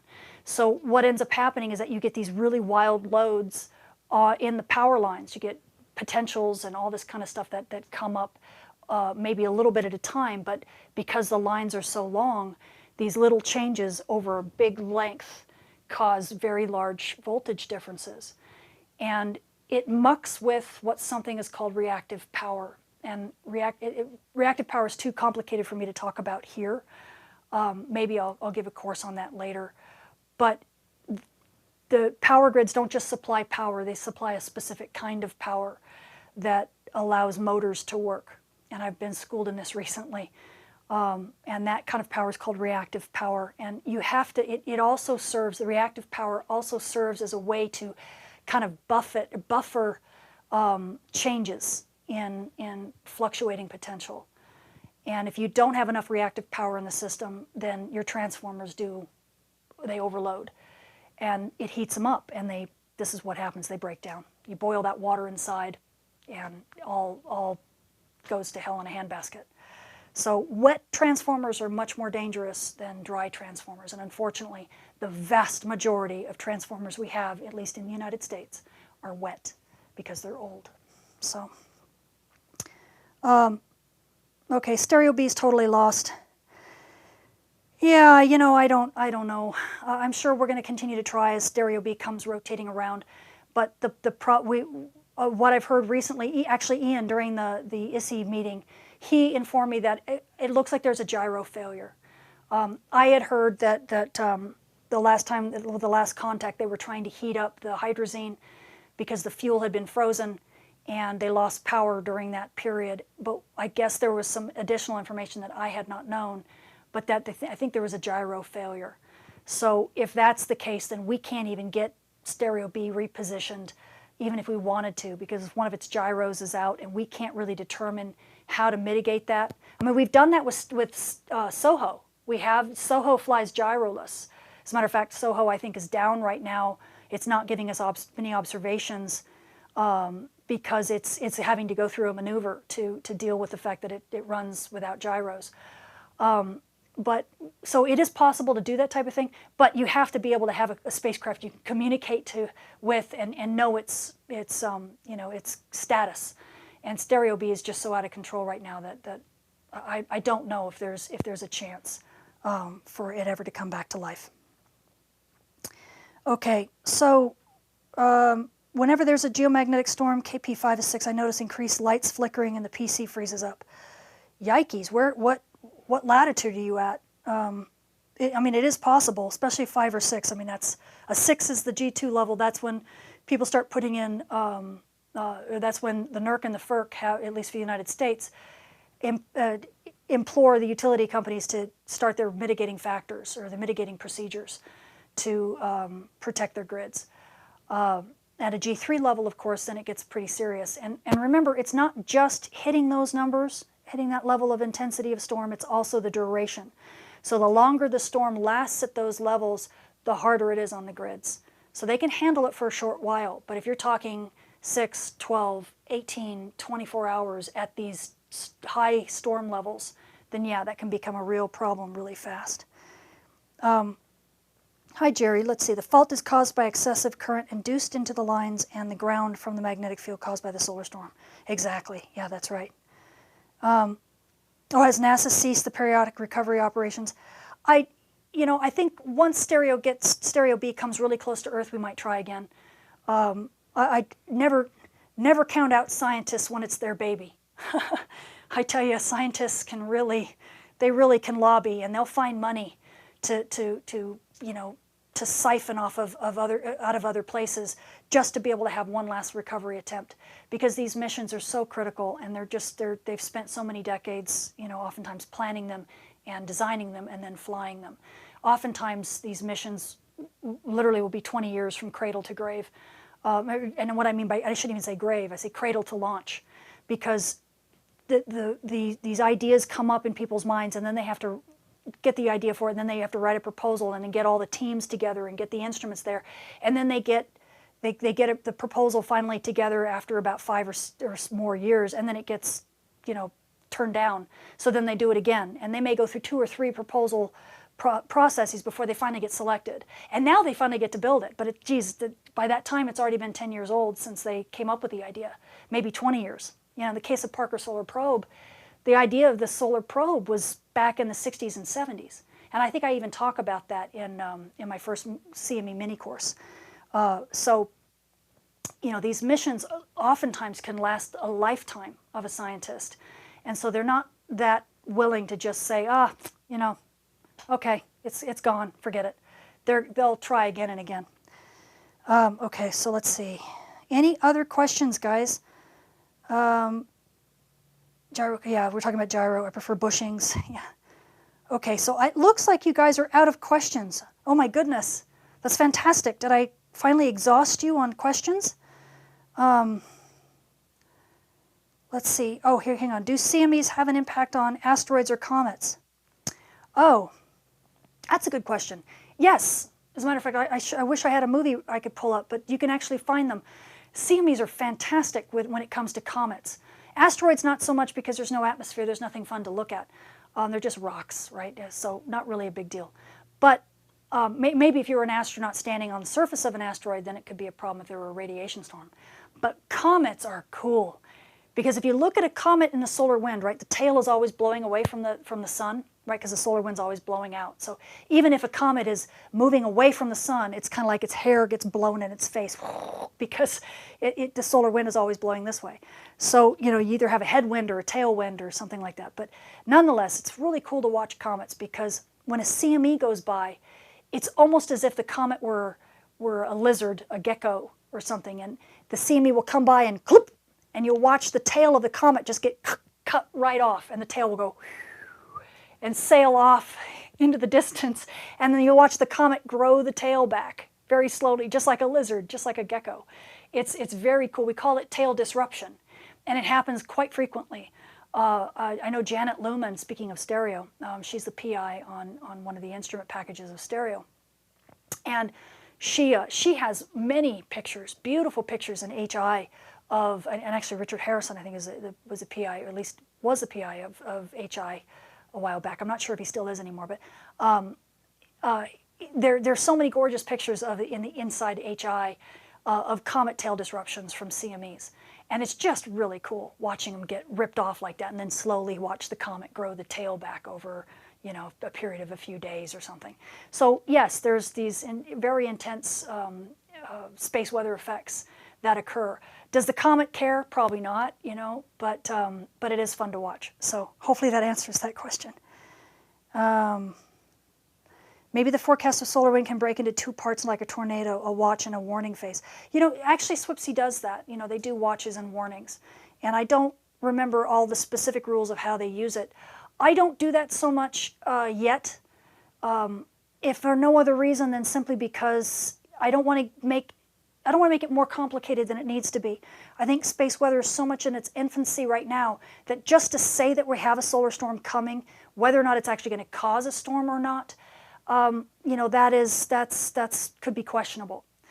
But at least, we're getting the dialogue started. But I'm more interested in having people understand the phenomena right now and having people understand the impacts.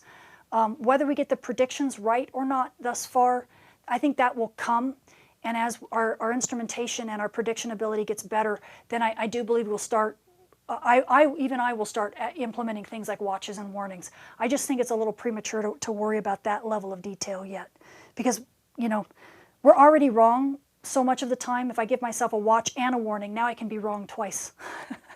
And then you guys have even more reason to pelt me with olives. So I'll just keep it down to one. So if I'm wrong during a solar storm, I'm wrong once. I don't have to be wrong multiple times because I got a watch and a warning wrong. You know, kind of silly, but okay, let's see. Oh, good. Night Lights Films. Thanks, Tamitha. I personally learned so much today. I understand more and more now why your forecasting job can be so challenging. Oh, thank you so much. Yes, that's one thing that you will find with me is I am not worried about airing our dirty laundry. Space weather's hard. It's hard. And if I look like a buffoon up here because I'm telling you the truth, that, you know, we have PhDs and we still can't figure it out a lot of the time, but we're doing the best we can. You know, we're like blind people trying to put together a jigsaw puzzle. It's extremely difficult, and we get it wrong so much of the time. But I think it helps, it humanizes us, I think, as scientists, to let you know, really, you know, we're not hiding things from you. We really just don't have the answer for you. And when we get it wrong, it's an honest, oh my, you know, mea culpa. It's an honest, we made a mistake. It's an honest, this is the best we can do. It's not us burying something under the rug and getting it wrong on purpose because we're trying to deceive you. No, we just aren't that good yet. You know, it's just the nature of the game because space weather is so much in its infancy. So this comment, Adrian, thank you so much. It really warms my heart to see that kind of thing, because it just makes me feel like I'm doing the right thing. NASA are developing a Wi-Fi protocol for space, then you'll be able to get data within minutes. We'll see. You know, we have laser telemetry. We've had some interesting early CubeSat missions being done where we're getting, you know, faster telemetry and a higher density of information in the telemetry. But just like everything else in space, you know, it isn't tested. It's what we call the technology readiness level. We can reach a TRL level, that's a technology readiness level, to get it to fly in space. But how it needs heritage. It needs to have a long life in space so that we understand, can it endure all of the types of environments in space? Can it endure a mission that lasts 10 to 20 years? You know, space is very hazardous, and so something that works beautifully at the beginning of life works terribly at the end of life, or sometimes doesn't work at all. So we aren't really there yet with some of these technologies, but at least we're trying. And if we can get to the point where we can get faster telemetry with more dense data streams down, then it will help us immensely. Because missions like Stereo, for example, the only data that I'm able to deal with on forecasting and prediction is what we call beacon data. And it's a mess.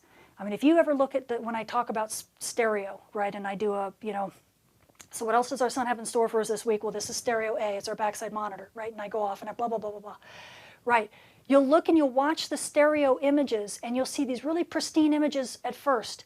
And then while the images are rotating, you'll notice they suddenly degrade and they get ugly, right? So I'll show maybe a day or two of beautiful, really high-res images, and then it'll go to this blocky, pixelated crap that I try to make look as good as possible. That's the beacon data. That's the data that we're getting in real time.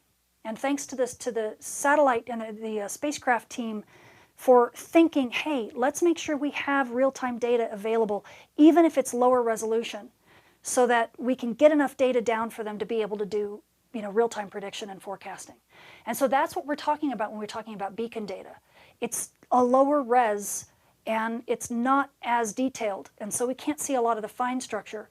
But for coronagraphs and for on-disk images, it's good enough. The only thing it doesn't work for at all is HI data. HI beacon data is awful. It's almost not worth looking at. You know, and it's sad, but that's just the way things are right now. That's the state of the art. So hopefully we'll fix that soon. Okay, Tamitha rocks and apologizes for mistyping her name earlier. Huh? Did I mistype my name? Thanks to you all for the informative comments and great questions. Oh, I apologize for so much stuff. It's not even funny. Okay, let me go down here at the bottom. All right, any other questions, guys? Hello, sweetie. Love all your work, you and your team. Thank you. ISSI is a great team, but all of this stuff you see today and all my mini courses, it's just me. I set up all the technology. I do all of the backgrounds. I do all of the charts. I don't have a team, guys. It's just me. So when I'm slow to respond to you, If I'm not as responsive on Twitter or on YouTube or on anywhere else, it's because I'm constantly scrambling behind the scenes because I don't have a team. I'd like to have a team, but right at the moment it's not quite possible. But hopefully soon. But thank you. I appreciate that. Okay. Oh, thanks, Mike. I'm sure you're off watching golf from Augusta. Okay, and I'm going to be off here too. Thanks, guys. It looks like I've answered everybody's questions. So last minute, last second, if I don't see anything new, I am going to call it a day. I'm letting things reload slowly. Oh, okay. Whoops, one more. Quicksilver. Okay, hang on, guys. I wish to encourage you and thank you for the amazing, whoops, let me slide back down. Encourage you and thank you for the amazing lectures you have given to us generously. To encourage you, someone you know in your field has an idea and has yet to recognize its significance toward being able to measure these things. I hope when you hear it, you will help them see the importance. My husband is a scientist, and it's amazing how often the idea needed crops up and is dismissed. Sometimes years pass. That's the nature of our business. It really is. Academia, space weather academia, and space weather operations, basically what we call research and operations. We've been trying to close that gap for decades. Talk to anybody at the Space Weather Prediction Center and you will hear mountains of woes because it's a very difficult thing to do. People in academia and research, they want to continue to do academia and research. They look at space weather operations as engineering. And scientists don't always want to be engineers, and sometimes vice versa. So it continues to be a challenge, definitely. And that's part of the reason why I'm going to terrestrial weather people and trying to get the operations side of space weather be adopted by places like the AMS and the NWA, because they're more used to the operations side. And for them, it's one big happy family. And if we can follow that precedent, then we're going to be in better shape. So thank you for that. Okay, thanks for explaining how transformers fail under a CME. Yeah, trust me, I'm still learning, but my eyes were opened very recently and will continue to be opened as time goes on. Okay, guys, I think that's it. Lovely. Okay. Thank you so much. It's been my pleasure, and I hope you enjoyed this 3-part series on coronal mass ejections. If you've missed the first 2 courses, please go back and watch them at your leisure. They're very long. They're longer than this one even.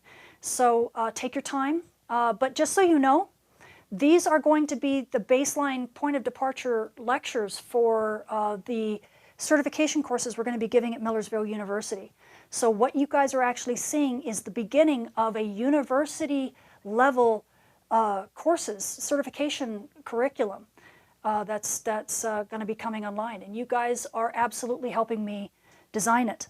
So I couldn't be more humbled by all of your questions and all of your engagement, because it incredibly helps me just so very much.